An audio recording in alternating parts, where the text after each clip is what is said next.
ஆண்டவராகிய இயேசு கிறிஸ்துவின் நாமத்தில் உங்கள் யாவருக்கும் என் அன்பின் நல்வாழ்த்துக்கள்.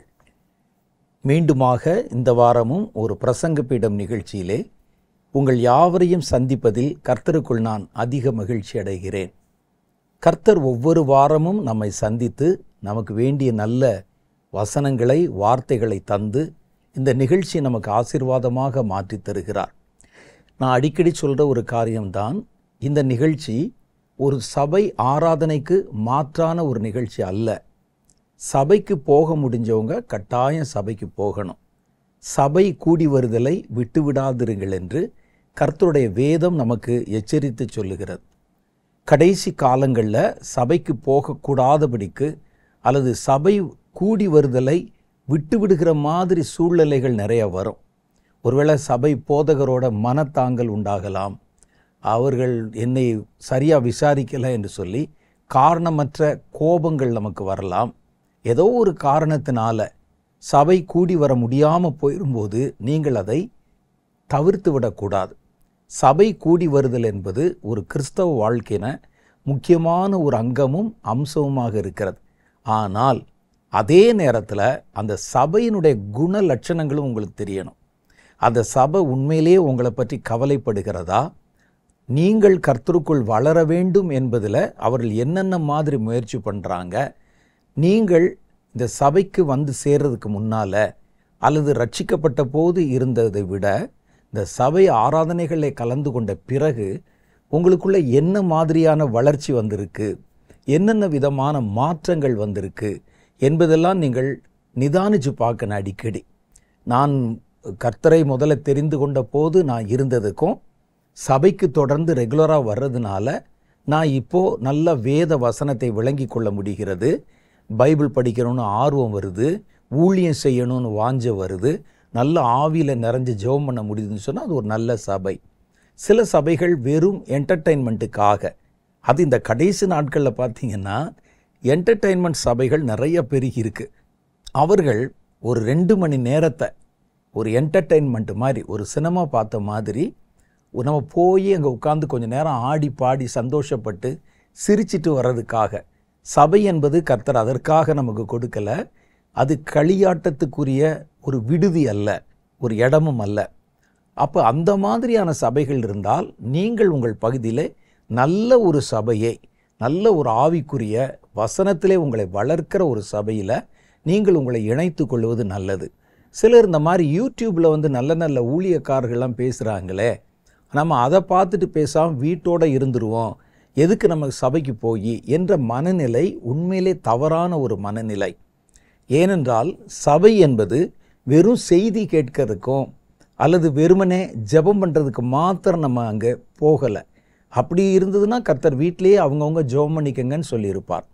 சபை என்பது அங்கே நமக்கு ஒரு ஐக்கியத்தையும், நம்ம அன்பு கூறுவதற்குண்டான மனிதர்களையும், ஒரே இரத்தத்திலே கழுவப்பட்ட தேவனுடைய பிள்ளைகளுடைய சங்கமத்தையும் அது நமக்கு கொண்டு வருகிறது. கர்த்தருடைய வேதத்தில் ஒரு வசனம் சொல்லுது, நாம் செய்ய வேண்டிய பிரதானமான 2 காரியங்கள், உங்கள் தேவனாகிய கர்த்தரிடத்தில் முழு மனதோடும் முழு அன்போடும் முழு பலத்தோடும் அன்பு கூறணும். இது முதலாம் பிரதான கட்டளை. இதற்கு ஒப்பான 2வது கட்டளை என்னென்னா, நீங்கள் உங்களில் அன்பு கூறுவதைப் போல உங்கள் அயலானிடத்திலும் அன்பு கூறணும். அப்போ தேவனை ஆராதிப்பது மாத்திரல்ல, உங்கள் அயலாரிடத்திலும் ஒரு ஐக்கியம் வைக்கணும், ஒரு அன்பு கூறணும்னு சொல்கிறாங்க. சபைக்குள்ளே வரும்போது அது உண்மையான ஒரு ஆவிக்குரிய சபையில் இந்த 2 கட்டளைகளையும் நீங்கள் நிறைவேற்றுவதற்கு உங்களுக்கு வாய்ப்பு கிடைக்கிறது. தேவனிடத்தில் உங்கள் அன்பை காட்டவும், சக மனிதர்களிடத்தில் கர்த்தருடைய இரத்தத்தினால் கழுவப்பட்ட தேவனுடைய பிள்ளைகளிடத்தில் அன்பு கூறவுமாக 2 கட்டளையை நிறைவேற்றுவதற்கு வாரந்தோறும் நமக்கு சந்தர்ப்பம் கிடைக்குது. அப்போ இந்த நிகழ்ச்சி எதுக்கு அப்படின்னு கேட்டால், அசந்தர்ப்ப விதமாக ஒரு சரீர பலவீனத்தினாலேயோ அல்லது நீங்கள் இருக்கிற இடத்துலேருந்து சபைக்கு போக முடியாத மாதிரி ஒரு சூழ்நிலையோ அல்லது வெளி இடத்துல, வெளி மாநிலத்தில், தெரியாத ஊரில் உங்களுடைய அலுவலக பணி நிமித்தம் நீங்கள் போயிருந்தாலோ, அந்த நாளில் ஞாயிற்றுக்கிழமையில் நீங்கள் ஆராதிக்கவும் கர்த்தருடைய வசனத்தை கேட்கவும் ஒரு சின்ன ஏது, இது சபைக்கு மாற்று அல்ல. அது சபை இல்லாத பட்சத்தில் போக முடியாத பட்சத்தில் ஒரு கர்த்தருடைய வசனத்தை கேட்டு ஒரு 1.5 மணி நேரம் 2 மணி நேரம் தேவனுடைய பாதத்தில் நேரம் செலவழித்து கர்த்தருடைய மகிமை பெற்றுக்கொள்வதுக்கு தான் இந்த நிகழ்ச்சி. ஒருவேளை நீங்கள் சபைக்கு போகிறீங்க அப்படின்னு சொன்னால் சபைக்கு போயிட்டு சாயந்தரம் வந்து கூட இந்த நிகழ்ச்சியை மறு ஒளிபரப்பு நீங்களே போட்டு பார்க்கலாம். இது யூடியூப்பில் தானே இருக்குது, எங்கே போயிட போகுது, இரவில் உட்காந்து பார்க்கலாம். அதனால் நீங்கள் சபையை எந்த காரணம் கொண்டும் அவாய்ட் பண்ணக்கூடாதுங்கிறத நான் எல்லா நிகழ்ச்சியிலும் வழக்கமாக சொல்லிடுறேன். சரி, இன்னைக்கு நாள் நம்முடைய நிகழ்ச்சியிலே கர்த்தர் நம்மோடு கூட இடைப்பட்டு பேசவும், நாம் பேசுகிறதை கேட்கவும், நம்முடைய ஜெபத்தை கேட்கவும், நம்முடைய ஆராதனைகளை ஏற்றுக்கொள்ளவும் ஆவலாக அவர் காத்திருக்கிறார். நீங்கள் எப்படி காத்திருக்கிறீங்க? நான் ஆவலாக காத்திருக்கிறேன். முதல்ல நம்ம என்ன செய்ய போகிறோம்? கர்த்தருக்கு நம்முடைய இருதயத்தை காணிக்கை பலியாக செலுத்த போகிறோம். இது ஒரு புத்தியுள்ள ஆராதனை என்று கர்த்தருடைய வேதம் சொல்லுது. தேவனை துதித்து கர்த்தருடைய நாமத்தின் மகத்துவங்களை சொல்லி சில பாடல்களை பாடும்போது நீங்கள் அதை நல்லா செவி கொடுத்து கேட்கணும். நீங்களும் கூட சேர்ந்து துதித்து பாடணும். அப்படி பாடும்போது கர்த்தருடைய மகிமை வெளிப்படுகிறதை உங்களால் பார்க்க முடியும். வாங்க சில நிமிஷம் நாம் தேவனை தியானத்தோடு ஆராதிக்கலாம்.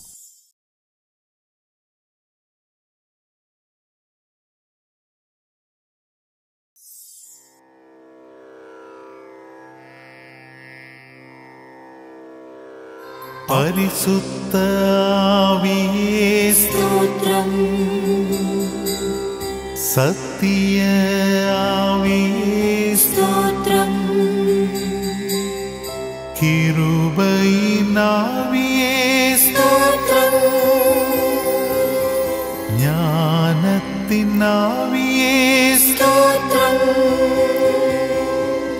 உணர்வுள்ள ஆவியே ஸ்தோத்திரம், பலனுள்ள ஆவியே ஸ்தோத்திரம், குமாரனின் ஆவியே ஸ்தோத்திரம், நல்ல ஆவியே ஸ்தோத்திரம், ஸ்தோத்திரம், ஸ்தோத்திரம், ஸ்தோத்திரம், ஸ்தோத்திரம், அசைவாடும் ஆவியே ஸ்தோத்திரம், புத்திர சுவிகாரத்தின் ஆவியே ஸ்தோத்திரம், நியாயத்தின் ஆவியே ஸ்தோத்திரம், தேற்றரவாளனே ஸ்தோத்திரம், உயிர்ப்பிக்கிற ஆவியே ஸ்தோத்திரம், உற்சாகப்படுத்தும் ஆவியே ஸ்தோத்திரம், விண்ணப்பத்தின் ஆவியே ஸ்தோத்திரம், ஆலோசனையின் ஆவியே ஸ்தோத்திரம், ஸ்தோத்திரம், ஸ்தோத்திரம், ஸ்தோத்திரம், ஸ்தோத்திரம்.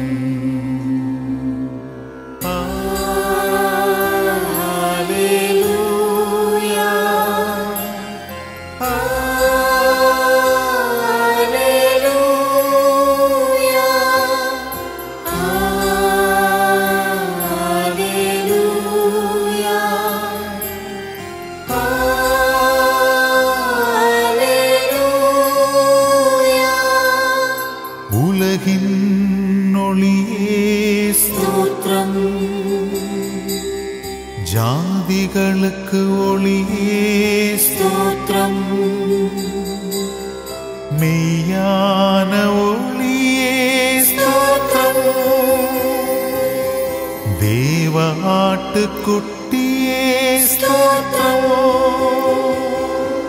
மரணத்தை வென்றவரே ஸ்தோத்திரம், பாதாளத்தை வென்றவரே ஸ்தோத்திரம்,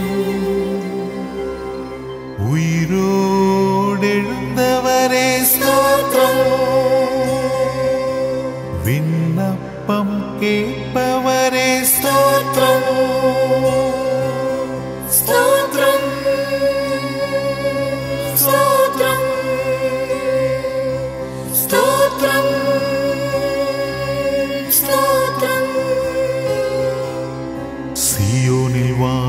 செய்பவரே ஸ்தோத்திரம். பரலோகத்தில் வீற்றிருப்பவரே ஸ்தோத்திரம். பரம வைத்தியரே ஸ்தோத்திரம். பிரதான ஆசாரியரே ஸ்தோத்திரம். அல்பா ஒமேகாவே ஸ்தோத்திரம். ஆதி அந்தமுமானவரே ஸ்தோத்திரம். ஐஸ்வர்ய சம்பன்னரே ஸ்தோத்திரம். உண்மையுள்ளவரே ஸ்தோத்திரம். ஸ்தோத்திரம். ஸ்தோத்திரம். ஸ்தோத்திரம். ஸ்தோத்திரம்.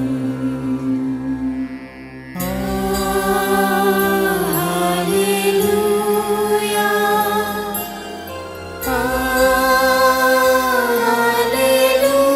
ஹல்லேலூயா.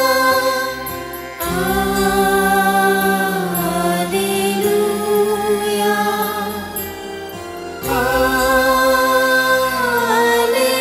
ஹல்லேலூயா. உயர்ந்த அடைக்கலமே ஸ்தோத்திரம். கோட்டையும் மரணமே ஸ்தோத்திரம். ஆத்தும நங்கூரமே ஸ்தோத்திரம். விடிவெள்ளி நட்சத்திரமே ஸ்தோத்திரம். அனுகூலமான துணையே ஸ்தோத்திரம். ரட்சிப்பின் அதிபதியே ஸ்தோத்திரம். பிளவுண்ட மலையே ஸ்தோத்திரம். பள்ளத்தாக்கின் லீலியே ஸ்தோத்திரம். ஸ்தோத்திரம். ஸ்தோத்திரம். ஸ்தோத்திரம். ஸ்தோத்திரம். நேற்றும் இன்றும் என்றும் மாறாதவரே ஸ்தோத்திரம். பதினாயிரங்களில் சிறந்தவரே ஸ்தோத்திரம். அன்பில் பூரணரே ஸ்தோத்திரம். பூரண சர்க்குணரே ஸ்தோத்திரம். ஆத்தும மணவாளனே ஸ்தோத்திரம். மனுஷகுமாரனே ஸ்தோத்திரம். தாவீதின் குமாரனே ஸ்தோத்திரம். நேசகுமாரனே ஸ்தோத்திரம். ஸ்தோத்திரம். ஸ்தோத்திரம். ஸ்தோத்திரம். ஸ்தோத்திரம்.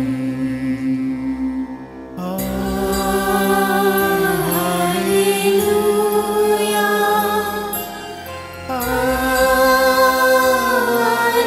ஹல்லேலூயா.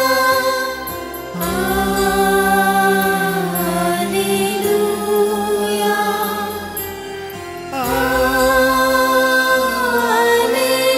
ஹல்லேலூயா. சாரோனின் ரோஜாவே ஸ்தோத்திரம். நஸ்ரேயனாகிய இயேசுவே ஸ்தோத்திரம். நீதிபரர் கிறிஸ்துவே ஸ்தோத்திரம். பரிந்து பேசும் கிறிஸ்துவே ஸ்தோத்திரம். ஒத்தாசை வரும் பர்வதமே ஸ்தோத்திரம். முந்தினவரும் பிந்தினவருமே ஸ்தோத்திரம்.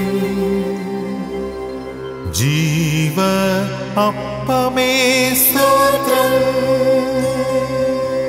கிச்சிலி மரமே ஸ்தோத்திரம். ஸ்தோத்திரம். ஸ்தோத்திரம். ஸ்தோத்ரம் ஸ்தோத்ரம் உத்தமனுக்கு உத்தமரே ஸ்தோத்ரம் புனிதனுக்கு புனிதரே ஸ்தோத்ரம் மகிமைக்கு பாத்திரரே ஸ்தோத்ரம் துதிக்கு பாத்திரரே ஸ்தோத்ரம் இஸ்ரவேலின் சிருஷ்டிகரே ஸ்தோத்ரம் இஸ்ரவேலின் வல்லவரே ஸ்தோத்ரம் இஸ்ரவேலின் மேய்ப்பரே ஸ்தோத்ரம் இஸ்ரவேலின் ஒளியானவரே ஸ்தோத்ரம் ஸ்தோத்ரம் ஸ்தோத்ரம் ஸ்தோத்ரம் ஸ்தோத்ரம்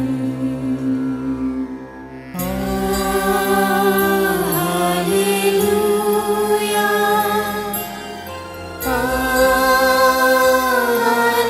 ஹalleluya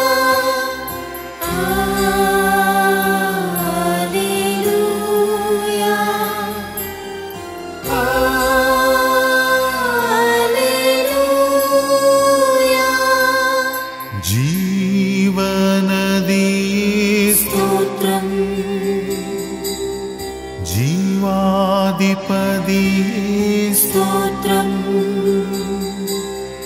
ஜீவ வார்த்தையே ஸ்தோத்ரம்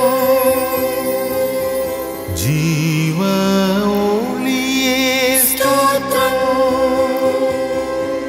ரட்சிப்பின் கன்மலையே ஸ்தோத்ரம் நித்திய கன்மலையே ஸ்தோத்ரம் ஞான கன்மலையே ஸ்தோத்ரம் பலனாகிய கன்மலையே ஸ்தோத்ரம் ஸ்தோத்ரம் ஸ்தோத்ரம் ஸ்தோத்ரம் ஸ்தோத்ரம் கண்மணி போல் காப்பவரே ஸ்தோத்ரம் வலக்கரத்தால் பிடிப்பவரே ஸ்தோத்ரம் சாவாமை உள்ளவரே ஸ்தோத்ரம் உன்னதமானவரே ஸ்தோத்ரம் பிசாசின் தலையை நசுக்கினவரே ஸ்தோத்ரம் மகிமையாய் வெற்றி சிறந்தவரே ஸ்தோத்ரம் முதல் பேரானவரே ஸ்தோத்ரம் முதற் பலனானவரே ஸ்தோத்ரம் ஸ்தோத்ரம் ஸ்தோத்ரம் ஸ்தோத்ரம் ஸ்தோத்ரம்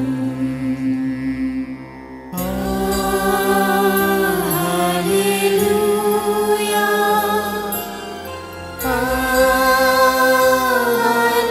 ஹalleluya ஹalleluya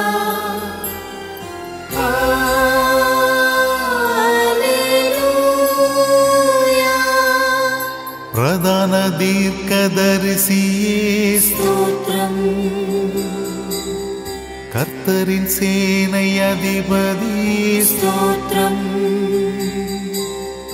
இஸ்ரவேலின் நம்பிக்கையே ஸ்தோத்ரம் சர்வலோக நியாயாதிபதியே ஸ்தோத்ரம் கர்த்தரின் தூதரானவரே ஸ்தோத்ரம் கழுகை போல் எம்மை காப்பவரே ஸ்தோத்ரம் கோணலை செவ்வையாக்குபவரே ஸ்தோத்ரம் இஸ்ரவேலின் ஜெய பலமானவரே స్తోత్రం స్తోత్రం స్తోత్రం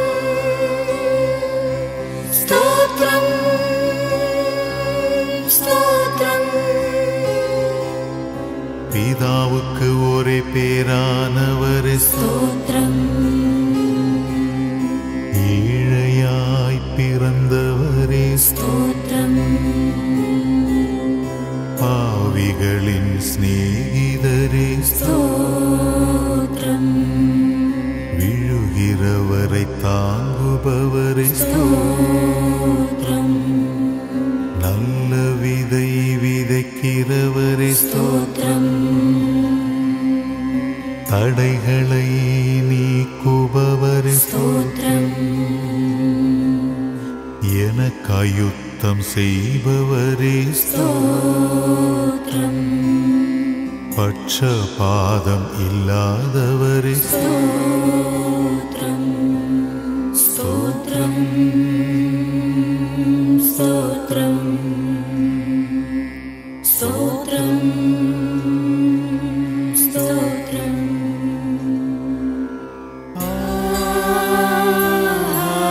హల్లెలూయా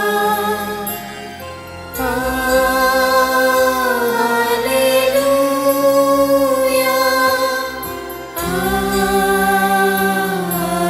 హల్లెలూయా ஹalleluya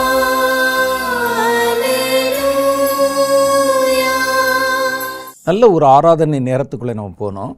நம்முடைய மனம் அப்படியே அமைதலாக சாந்தமாக தேவனுடைய மகிமையை நினச்சி நீங்கள் நல்லா கவனிச்சுக்கிட்டு இருந்தீங்கன்னா நம்முடைய இருதயம் ஒருமனப்பட்டு கர்த்தருடைய நாமத்தின் மகத்துவங்களை தியானிக்க நமக்கு நேரம் கிடைத்தது. இந்த பாடல்களை நம்முடைய அன்பு சகோதரர் ஜாலி ஆபிரகாம் அவர்கள் வெளியிட்டிருக்கிற அந்த சிடியில் இந்த பாடல்கள் வச்சிருக்கிறாங்க. நாம் இதை பயன்படுத்தி கொள்வதற்கு நமக்கு அனுமதியும் கொடுத்திருக்கிறார்கள். கர்த்தருடைய நாமத்தினாலே அவர்களுக்கு வாழ்த்துக்களை நான் தெரிவித்துக் கொள்ளுகிறேன். இப்போ அடுத்து நம்ம என்ன செய்ய போகிறோம் அப்படின்னு சொன்னால், தேசத்தின் சில காரியங்களுக்காக கர்த்தருடைய பாதத்தில் ஜெபம் பண்ண போகிறோம். நாம் ஜெபிக்க வேண்டிய காரியத்தை உங்களுக்கு விளக்கி சொல்லும் போதும் ஜெப குறிப்புகளை சொல்லும் போதும் கவனித்து கேட்கணும். அவங்க ஜெபம் பண்ணும்போது நீங்களும் வாய் விட்டு ஜெபத்தில் கலந்து கொண்டு ஜெபிக்கணும். மாத்திரம் இல்லை, இந்த நிகழ்ச்சியில் மாத்திரம் இல்லை, இதில் சொல்லப்படுகிற ஜெப குறிப்புகளை நீங்கள் குறிப்பெடுத்து கொண்டு அதுக்கு பிறகு உங்கள் தனி ஜெபத்திலையும், ஏன்னா ஒரு நிகழ்ச்சியில் ஜெபம் பண்ணும்போது நம்ம ரொம்ப நேரம், அரை மணி நேரம், 1/4 மணி நேரம் ஜெபம் பண்ண முடியாது. அந்த குறிப்புகளை வச்சு நீங்கள் உங்கள் தனி ஜெபத்திலும் உங்களுடைய ஜெபக்குழு ஜெபங்களிலும் இதை சொல்லி நீங்கள் ஜெபிக்க வைக்கலாம். அது நன்மையான விளைவுகளை கொண்டு வரும். வாங்க இப்போ சில நிமிஷங்கள் கர்த்தருடைய பாதத்திலே சில முக்கியமான காரியங்களுக்காக ஜெபிக்கலாம்.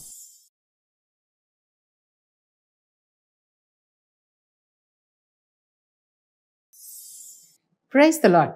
இந்த நாள்ல நம்ம எல்லாரும் சேர்ந்து தேவ பாதத்துல மன்றாடி வைராக்கியத்தோடு நம்ம எல்லாரும் ஜெபிக்க வேண்டிய அவசியமான ஒரு காரியம் என்ன அப்படின்னு சொன்னா, நம்முடைய இந்திய தேசத்துல முக்கியமான தொழிலாக கருதப்படுகிற விவசாய தொழிலுக்காக தான் நம்ம எல்லாருமே இந்த நாள்ல சேர்ந்து ஜெபிக்க போகிறோம்.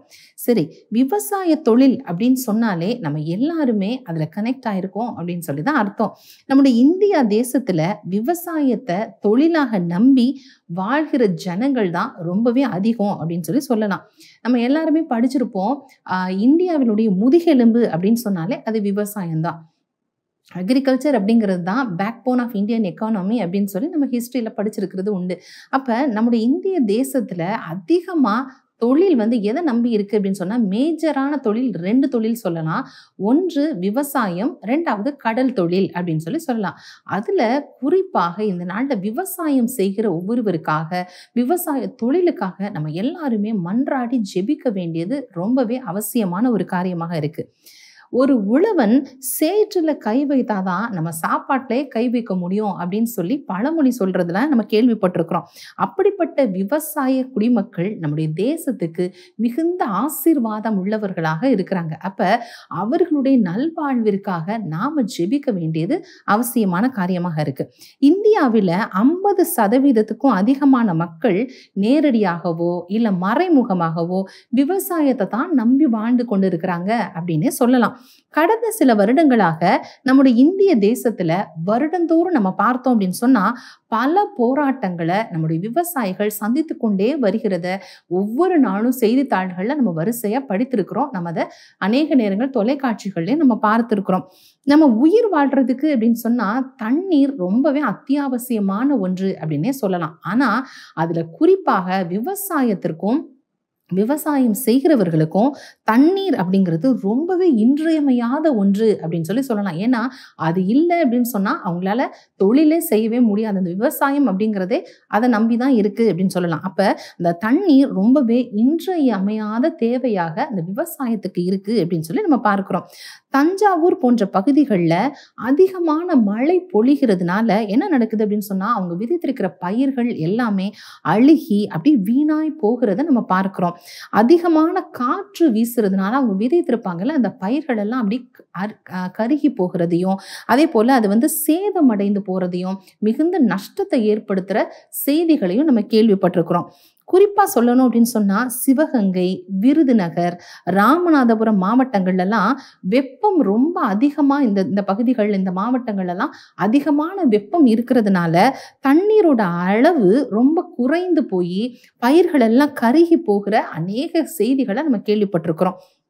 இதனால விவசாயம் பெரிதளவுல பாதிக்கப்படுறத நம்ம பார்க்கிறோம். தண்ணீர் குறைவான பகுதிகளில் பொதுவாக என்ன செய்வாங்க அப்படின்னு சொன்னா எந்தெந்த பகுதிகளெல்லாம் தண்ணீர் ரொம்ப கம்மியா இருக்குதோ அங்க கிணறுகள் தோண்டி அங்க மோட்டார்கள் வைத்து என்ன செய்வாங்க அப்படின்னா விவசாயத்துக்கு நீர் பாசனத்தை ஏற்படுத்துறதை நம்ம பார்க்கிறோம். அப்ப அந்த விவசாயத்திற்கு இந்த மோட்டார்கள் மூலமாக தண்ணீர் பாய்ச்சப்படுறதை நம்ம பார்க்கிறோம். ஆனா இதற்கு ஆகிற செலவு ரொம்பவே அதிகமாக இருக்கு. அப்ப ரொம்ப வறுமை கோட்டுக்கு கீழே இருக்கிற விவசாயம் செய்கிற ஜனங்களால இதை அஃபோர்ட் பண்ண முடியாது. அவங்களுக்கு இது ரொம்ப வரவுக்கு மிஞ்சின ஒரு செலவாக இருக்கிறதுனால சாமானிய மக்கள் விவசாயத்தை செய்ய முடியாத ஒரு நிலை ஏற்படுறத நம்ம பார்க்கிறோம். அப்ப சில சமயங்கள்ல பருவமழை பொய்த்து போகிற சமயங்கள்லாம் எப்பப்பெல்லாம் வருதோ அப்ப விவசாயம் செய்ய முடியாத நிலைக்கு தள்ளப்படுறத பார்க்கிறோம். குத்தகைக்கு நிலங்களை வாங்கி விவசாயம் செய்கிற விவசாய குடிமக்களோட நிலையை சொல்லவே வேண்டாம். அது இன்னும் மோசமாக இருக்கு. அந்த வருடத்துல பயிர் விளைந்தாலும் சரி அந்த பயிர் நல்ல விளைச்சலை கொடுக்காட்டாலும் சரி அந்த குத்தகை தொகை நியமித்திருக்கிற தொகை இருக்குல்ல அத அந்த எஜமானருக்கு அதாவது அந்த நில உரிமையாளருக்கு கண்டிப்பாக கொடுத்தே ஆகணும் அப்படிங்கிற ஒரு கட்டாய நிலைக்கு தள்ளப்படுறத நம்ம பார்க்கிறோம். அதே போல விவசாயத்திற்கு தேவையான கருவிகள் இருக்குல்ல அது விவசாயம் செய்யறதுக்கு அப்படின்னு சொல்லி என்னென்ன கருவிகள் இருக்கோ அது எல்லாத்தையும் நிறைய நேரங்கள்ல பல பேர் என்ன செய்றாங்கன்னா தவணை முறைகள்ல தான் இஎம்ஐ மூலமா இப்படிலாம் கட்டி அவங்க தவணை முறையில வாங்குறத பார்க்கிறோம். அப்ப அந்த பருவமழை பொய்த்து போய் சரியான விளைச்சல் இல்லை அப்படின்னு சொன்னா அந்த வாங்கின கடன் இருக்குல்ல அதை கட்ட முடியாத நிலைக்கு அவங்க தள்ளப்படுறத நம்ம பார்க்கிறோம். அப்ப விவசாய இயந்திரங்கள் இதனால என்ன செய்யுது அப்படின்னா பறிமுதல் செய்து அடுத்த நேரம் வாழ்வாதாரம் பாதிக்கப்படுறத நம்ம அநேக நேரங்கள்ல நம்ம பார்த்து வருகிறோம்.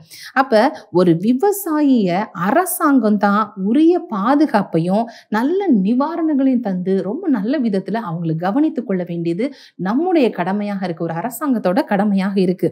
அப்ப ஆனா அந்த அளவிற்கான சலுகைகளும் முக்கியத்துவங்களும் விவசாயிகளுக்கும் விவசாயம் செய்கிறவர்களுக்கும் போய் சரியான இடத்துல கிடைக்கிறது இல்லை அப்படிங்கிறது தான் நிதர்சனமான உண்மை. அதுதான் நம்ம சுற்றி இருக்கிற அந்த சூழ்நிலைகள்ல பார்க்கிறோம்.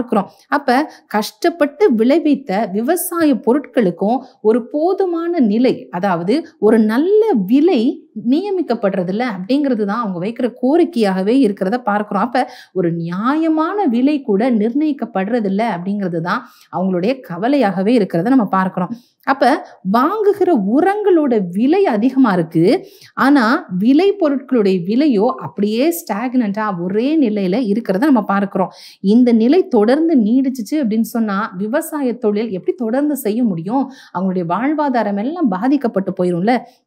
அப்ப ஏற்ற விலை நிர்ணயம் செய்யணும் அப்படின்னு சொல்லி விவசாயிகள் பல நாட்களாக அரசாங்கத்திட போராடினதை நம்ம நிறைய நேரத்துல பார்த்துருக்கிறோம். ஆனாலும் அந்த போராட்டம் பலன் கொடுக்கல அப்படின்னு தான் சொல்லணும். இது நிமித்தமாக நிறைய பேர் உயிரிழந்தாங்க அப்படிங்கிற செய்திகளையும் நம்ம கேள்விப்பட்டோம்.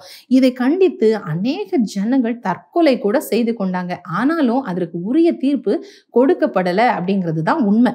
அப்ப எளியவர்களுடைய பணத்தை எடுத்து வலியவர்கள்ட்ட பங்கு வைத்து கொடுத்துட்டு இந்த எளிய ஜனங்களை, அதாவது விவசாய குடிமக்களை யாருமே கவனிக்கல அப்படிங்கிறது தான் உண்மையான ஒரு நிலை அப்படிங்கிறத நம்ம பார்க்கிறோம். ஒரு நிலம் பலன் கொடுத்தாலும் சரி கொடுக்காவிட்டாலும் சரி, தொடர்ந்து உழுது விதைத்து அந்த நிலத்துல பயிர் செய்பவன் தான் விவசாயி அப்படின்னே நம்ம சொல்லலாம். இந்த வருஷம் தான் பலன் கொடுக்கல, அதனால அடுத்த வருஷம் நான் உழுக மாட்டேன், நான் பயிர் விதைக்க மாட்டேன் அப்படின்னு சொல்லி அந்த நிலத்தை அப்படியே விட்டுறது இல்லை, அந்த தொழிலையும் விட்டுறது இல்லை. அவங்க என்ன செய்யறாங்க, எப்படி இருந்தாலும் சரி தொடர்ந்து என்னுடைய தொழிலை நான் செய்வேன் அப்படின்னு சொல்லி விவசாயிகள் தொடர்ந்து பயிரிட்டு கொண்டே இருக்கிறத நம்ம பார்க்கிறோம். அவங்க ஒவ்வொரு வருடமும் விவசாய தொழில் செய்யறதுனால தான் யாரா இருந்தாலும் எந்த துறையை சேர்ந்தவங்களா இருந்தாலும் சாப்பிட முடியுது அப்படிங்கிறது தான் உண்மை. அப்படிப்பட்ட விவசாயிகளை நன்றாக கவனிக்கப்படணும். அவர்கள் தேசத்துக்கு ரொம்ப ஆசீர்வாதமானவங்க அப்படின்னு சொல்லி நம்ம தெரிந்து கொள்றோம். அது மாத்திரமல்ல, விவசாய கடன், அதே போல விவசாய பொருட்களோட விலை உயர்வு மற்றும் உற்பத்திக்கான போதிய விலை கிடைக்காத காரணங்களால விவசாயிகள் மறக்கப்பட்டு போனாங்க அப்படின்னே சொல்லலாம். அரசாங்கமா இருக்கலாம், மற்ற துறைகள்ல இருந்தும் கூட விவசாயிகள் மறக்கப்பட்டு போனதுனாலையும் பல விவசாயிகள் கடந்த நாட்கள்ல தற்கொலை செய்து கொண்ட சம்பவங்களை நம்ம அப்படி தொடர்ந்து கேள்விப்பட்டு கொண்டே வந்ததை நம்ம பார்க்கிறோம். ஒரு விவசாயி தற்கொலை செய்யறாங்க அப்படின்னு சொன்னா அது தேசத்திற்கு மிகுந்த சாபம் அப்படின்னே நம்ம சொல்லலாம். அப்ப நம்முடைய தேசம் நல்ல வாழ்வாதாரமா நல்ல ஆசீர்வாதமா இருக்கணும் அப்படின்னு சொன்னா விவசாயம் செய்கிறவர்கள் நல்ல நிலைமையில இருக்கணும், அவங்க ஒரு ஆசீர்வதிக்கப்பட்ட நிலைமையில இருக்கணும் அப்படிங்கிறது தான் நம்ம பார்க்கிறோம். இந்தியாவோட தென் மாநிலங்கள் அப்படின்னு சொல்ற தமிழ்நாடு, ஆந்திரா, கர்நாடகா மற்றும் தெலுங்கானா போன்ற இந்த பகுதிகளில் தான் விவசாயிகளுடைய தற்கொலைகளோட எண்ணிக்கை ரொம்ப அதிகமா இருக்கு அப்படின்னு சொல்லி சென்சஸ்ல சொல்றத நம்ம பார்க்கிறோம். இந்த பகுதிகள், அதாவது தென் மாவட்டங்கள்ல தான் நிறைய விவசாய குடிமக்கள் தற்கொலை செய்து கொள்றாங்க அப்படின்னு சொல்லி குறிப்பு சொல்றத நம்ம பார்க்கிறோம். இதனால பல குடும்பங்கள் மிகுந்த வறுமையில வாடுறத பார்க்கிறோம். நீங்க நல்லா யோசிச்சு பார்த்தோம் அப்படின்னு சொன்னா, ஒரு விவசாயி தற்கொலை செய்து கொண்டார் அப்படின்னு வச்சுக்கோங்களேன், அந்த குடும்பத்தின் தலைவர் தற்கொலை செய்து கொண்டார் அப்படின்னு சொன்னா அந்த குடும்பம் அப்படி திகைத்து ஸ்தம்பித்து போற நிலைமையை தான் நம்ம பார்க்கிறோம். அடுத்த வேளை உணவுக்கு கூட வழி இல்லாம வறுமையிலையும் கடன் பாரத்திலையும் அவங்க அப்படி வாடுகிற நிலைக்கு தள்ளப்படுறத பார்க்கிறோம். அநேக பள்ளிக்கு செல்ல முடியாதபடிக்கு அந்த குழந்தைகளுடைய படிப்பு அப்படி பாதியிலே நிறுத்தப்படுறதையும், அவங்க குழந்தை தொழிலாளர்களாக கூட அவங்க செல்லுகிற நிலை நிறைய குடும்பங்கள்ல வந்திருக்கிறதே நம்ம பார்க்கிறோம். அப்ப இப்படிப்பட்ட பரிதாபமான நிலைதான் விவசாயிகள் தற்கொலை செய்து கொண்டா அவருடைய குடும்பத்துக்கு நேரிடுகிறது அப்படிங்கிறத நம்ம இந்த இடத்துல கவனிக்கணும்.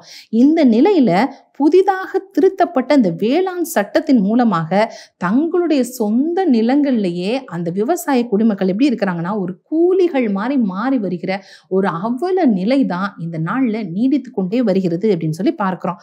வேளாண்மை லாபம் இல்லாத மாறி வர்றதுனால ஆயிரக்கணக்கான விவசாயிகள் என்ன செய்யறாங்க அப்படின்னு சொன்னா தங்களுடைய சொந்த விளை நிலங்களையும் கிராமங்களையும் விட்டு புலம்பெயர்ந்து வேற நகரங்களை நோக்கியும் தங்களுடைய வாழ்வாதாரத்தை மாற்றிக்கொள்ள, அதாவது விவசாயம் வேண்டாம், ஏன்னா அதுல எந்த ஒரு வருமானமும் இல்லை அப்படிங்கிறதுனால தங்களோட தொழிலை விட்டுட்டு வேறு நகரங்களுக்கு அவங்க அப்படி குடிபெயர்ந்து போகிற ஒரு அவலமான ஒரு நிலையை நம்ம நிறைய நேரங்கள்ல நம்ம பார்க்கிறோம். அது பழைய செய்திகள்ல மாத்திரமல்ல, இந்த நாட்கள்லயும் அது அப்படி தொடர்ந்து வருகிறது அப்படிங்கிறத தான் நம்ம இந்த இடத்துல பார்க்கிறோம்.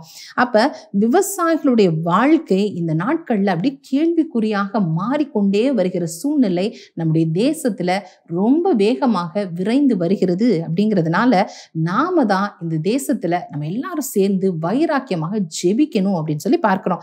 நம்முடைய தேசத்தில் உள்ள விவசாயிகள் எல்லாருக்காகவும் அவர்களுடைய நல் வாழ்வதற்காகவும் விவசாயத்தை நம்பி வாழ்ற ஒவ்வொருவரையும் கர்த்தர் இந்த நாளில தொட்டு அவங்க கையிட்டு செய்யும் எல்லா பிரயாசங்களையும் கர்த்தர் மிகுதியாய் ஆசீர்வதித்து கொடுக்கணும்.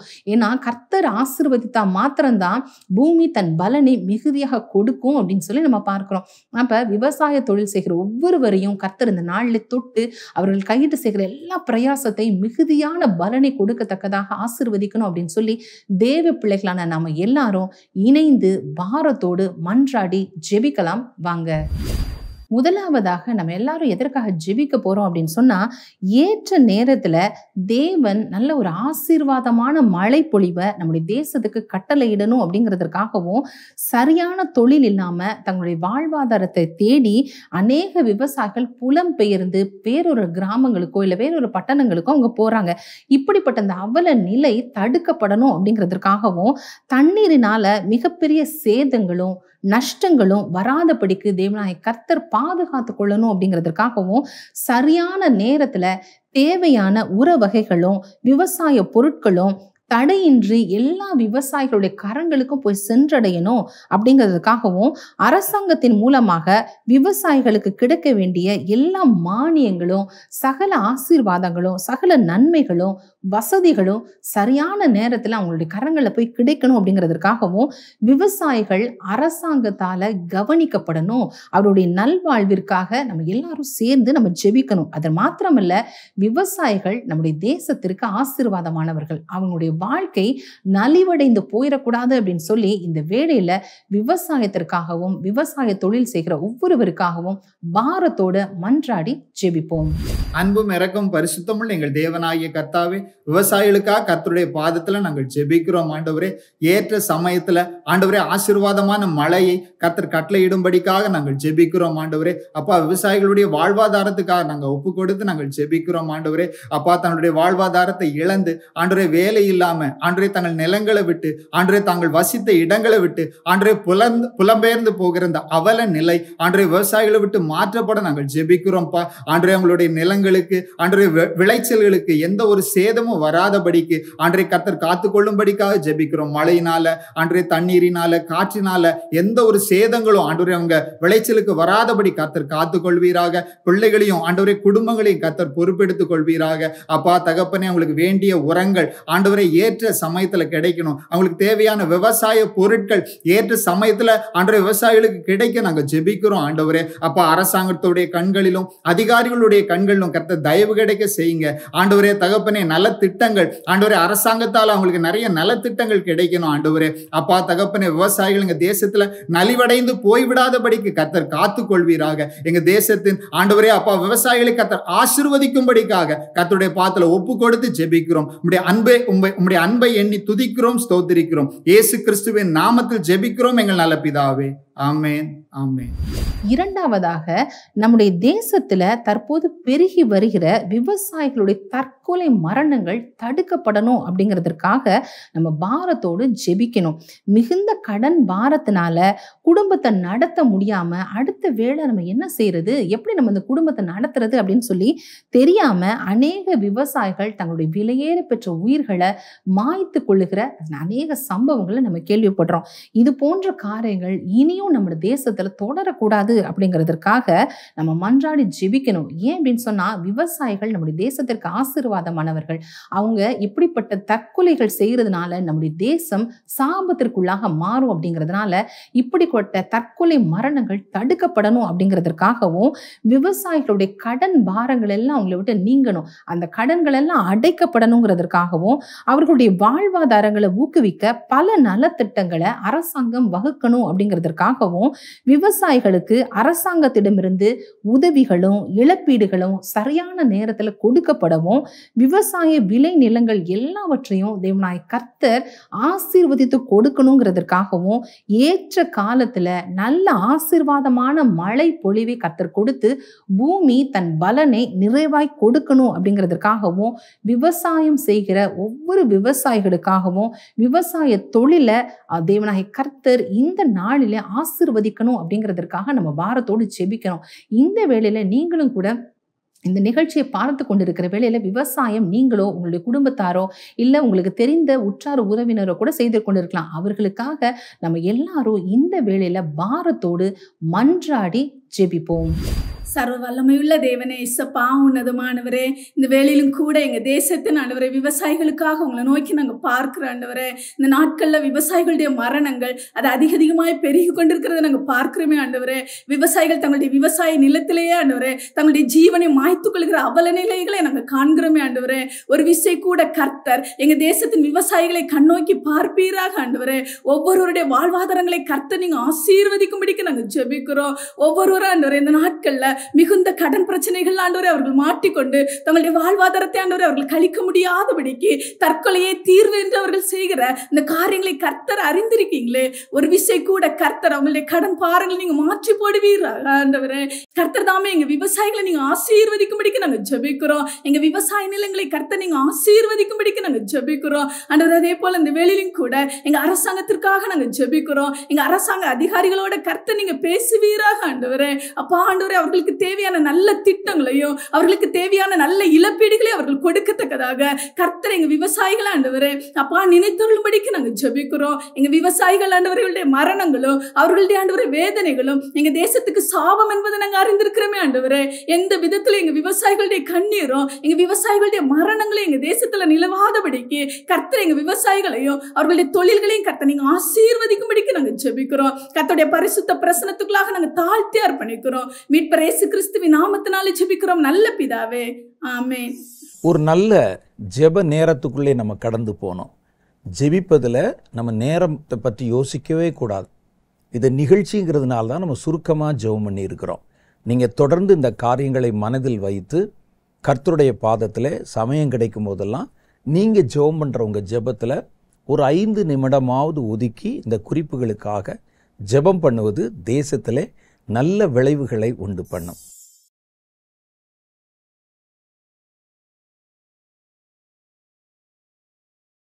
சரி, இப்போ நம்ம கர்த்தருடைய வசனத்துக்குள்ளே போக போகிறோம்.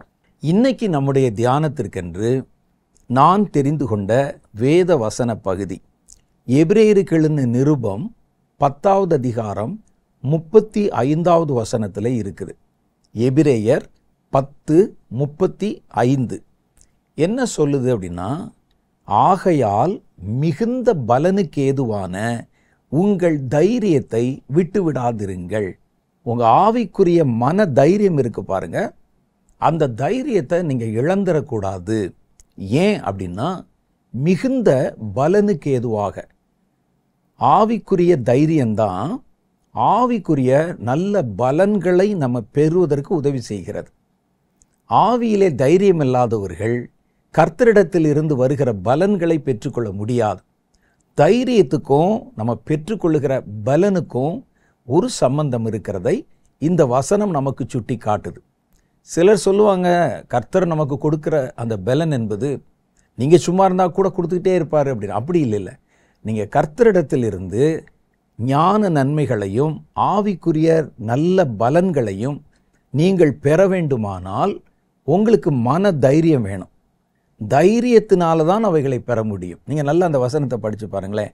மிகுந்த பலனுக்கு ஏதுவான, நீங்கள் பலனை பெறுவதற்கு ஏதுவான தைரியத்தை விட்டுவிடாதிருங்கள். எந்த சூழ்நிலையிலும் நீங்கள் ஆவிக்குரிய தைரியத்தை விட்டுறவே கூடாதான் அப்படின்னு சொல்கிறாங்க. இது ஏன் நான் திருப்பி திருப்பி ஆவிக்குரிய தைரியம் அப்படின்னு சொல்கிறேன்னா, சாதாரண உலக தைரியத்தை அல்ல இது சொல்லுவது. ஆவியிலே உண்டாகிற மன தைரியம் இது. இந்த ஆவிக்குரிய மன தைரியத்தினாலே நமக்கு நிறைய நன்மைகளும் பலன்களும் உண்டாகிறது. அப்போ இந்த தைரியம் நமக்கு கர்த்தருடைய ஆவியினால் கொடுக்கப்படுகிறது. நீங்கள் அதை வளர்த்து கொள்ளணும். கர்த்தருடைய வார்த்தைகளை வாசிப்பதன் மூலம், இந்த தைரியத்தை அபியாசப்படுத்துவதன் மூலம், துணிந்து நிற்பதன் மூலம் நீங்கள் இந்த தைரியத்தை உங்களுக்குள்ளே பெற்றுக்கொள்ள முடியும். இது முழுக்க முழுக்க ஆவிக்குரிய தைரியம். ஆவிக்குரிய தைரியத்தினால தான் ஆவிக்குரிய காரியங்களை, அதனுடைய பலன்களை உங்களால் பெற முடியும். இந்த தைரியம் எதற்காக நமக்கு தேவைப்படுது, அப்படி என்ன பலனை இந்த தைரியத்தின் மூலம் நம்ம பெற்றுக்கொள்ளுகிறோம் என்று வேதத்தில் சில காரியங்கள் நமக்கு சொல்லப்படுது. அதில் முதல் காரியம் என்ன தெரியுமா? அதில் சொல்கிறாங்க, விசுவாசத்திலே நீங்கள் நிலைத்து நிற்பதற்காக. ஒரு மனுஷன் கடைசி வரைக்கும் தான் வைத்திருக்கிற விசுவாசத்தில் தளர்ந்துராமல் நிற்கணும்னா அவனுக்கு தைரியம் வேணும். விசுவாசத்தோட தைரியத்தையும் கூட்டி வழங்குங்கள் சொன்னாங்க. அப்போ இந்த தைரியம் இருக்கு பாருங்க, மன தைரியம். இந்த தைரியம்தான் நம்முடைய விசுவாசத்தை இழந்து போகாமல் பாதுகாக்க நமக்கு உதவி செய்கிறது. அப்போ ஆவிக்குரிய ரீதியில் தைரியம் இல்லாமல் இருந்துட்டா வருகிற போராட்டங்கள், பிரச்சனைகளை பார்த்து நம்முடைய விசுவாசத்தை மறுதலித்து விடுவதற்கு வாய்ப்பு இருக்கு. வேதத்தில் முக்கியமாக நமக்கு சொல்லப்படுற காரியம் என்னன்னா விசுவாசம். இந்த விசுவாசத்தை மாற்ற நம்ம இழந்துடக்கூடாது. சாத்தான் ஒரு மனிதனிடத்தில் போராடுவது கூட அவனுடைய விசுவாசத்தை கர்த்தரிடத்திலிருந்து பிரிச்சிடணுங்கிறதுக்கு தான், வேற ஒன்றுக்கும் அல்ல. அவன் வருவது நம்முடைய விசுவாசத்தை சேதப்படுத்துவதற்கும் விசுவாசத்தை இழக்க பண்ணுவதற்கும். திருடன் திருடவும் கொல்லவும் அழிக்கவும் வருகிறான் அல்லாமல் வேறு ஒன்றுக்கும் உங்களிடத்தில் வரமாட்டான்னு சொல்லி சாத்தானை பற்றி ஆண்டவர் சொல்லியிருக்கிறார். சரி, உலக பிரகாரமான திருடர்கள் வீட்டுக்கு வந்தா அவர்கள் என்ன திருடுவார்கள் என்று நமக்கு சில காரியம் தெரியும். வீட்டில் நகையை திருடுவான், பணம் காசை திருடுவாங்க, விலை மதிப்புள்ள பொருட்களை திருடுவாங்க, வெளியே பைக்கை நிறுத்தினா தூக்கிட்டு போயிடுவான். இந்த மாதிரி அவங்க என்ன திருடுவாங்கன்னு இருக்கு. சாத்தான் ஒரு மனிதனிடத்தில் அல்லது தேவனுடைய பிள்ளை இடத்துல என்ன திருட முடியும்? அவனுக்கு என்ன தேவைப்படுகிறது? நீங்கள் வீட்டில் வச்சுருக்கிற நகை சாத்தானுக்கு தேவையா? இல்லை. நீங்கள் வச்சுருக்கிற காசு பணம் அவனுக்கு தேவையா? இல்லை. வெளியே நிறுத்தி வச்சுருக்கிறீங்களே பைக்கு, டூ வீலரு, அது தேவையா? இல்லை. வேறு என்ன தேவை? என்ன தேவை என்றால் நீங்கள் கர்த்தரிடத்தில் விசுவாசமாக இருக்கக்கூடாது.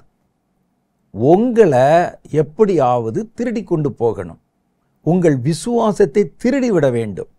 ஏனென்றால் விசுவாசம் இல்லாமல் தேவனுக்கு பிரியமாயிருப்பது கூடாத காரியம் என்று வேதம் சொல்லுதே. நீங்கள் என்னதான் செஞ்சாலும் காணிக்க கொடுக்குறீங்க, வேற என்ன செய்கிறீங்க? எங்கள் சர்ச்சில் பெயிண்ட் அடிக்கணும்னு சொன்னாங்க, நான் தாங்க ஸ்பான்சர் பண்ணேன்.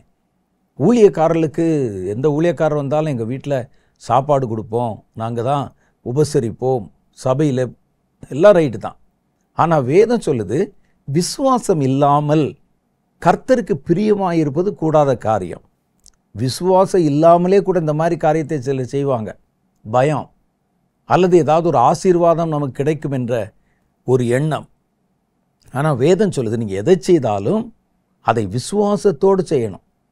கர்த்தருடைய காரியம் அப்படின்னு சொல்லி கர்த்தர் மேலே வச்சிருக்கிற விசுவாசம். விசுவாசம் இல்லாட்டா நீங்கள் செய்கிற எந்த கிரியையுமே பரலோகத்திலே பலனை கொண்டு வராது. அப்போ அதனால் சாத்தான் என்ன செய்கிறான்னா, ஒரு மனிதன் பலனற்றவனாகவும் கர்த்தரோடு கூட இணைப்பு இல்லாதவனாகவும் தொடர்பு அறுக்கப்பட்டவனாக இருக்கணும்னா இவங்க ரெண்டு பேரையும் இணைக்கக்கூடிய இந்த விசுவாசத்தில் கையை வைக்கணும்.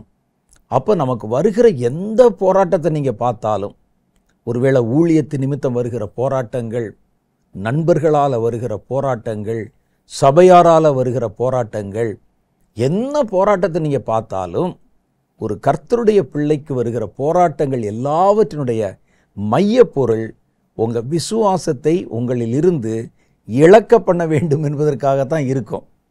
நீங்கள் வேணால் உட்கார்ந்து பாருங்களேன், நமக்கு ரட்சிக்கப்பட்ட பிறகு தேவனுடைய பிள்ளைகளுக்கு வருகிற எந்த போராட்டத்தினுடைய கடைத்தொகை, அதோடைய மைய கருத்து என்னன்னு பார்த்தா, உங்கள் விசுவாசத்தை அணைச்சிடணும், கடவுளை நீங்கள் தூஷிச்சிடணும், தூஷிச்சுட்டு அப்புறம் உயிரை விடணும். யோபுக்கு அப்படித்தான் பெரிய சோதனை வந்தது.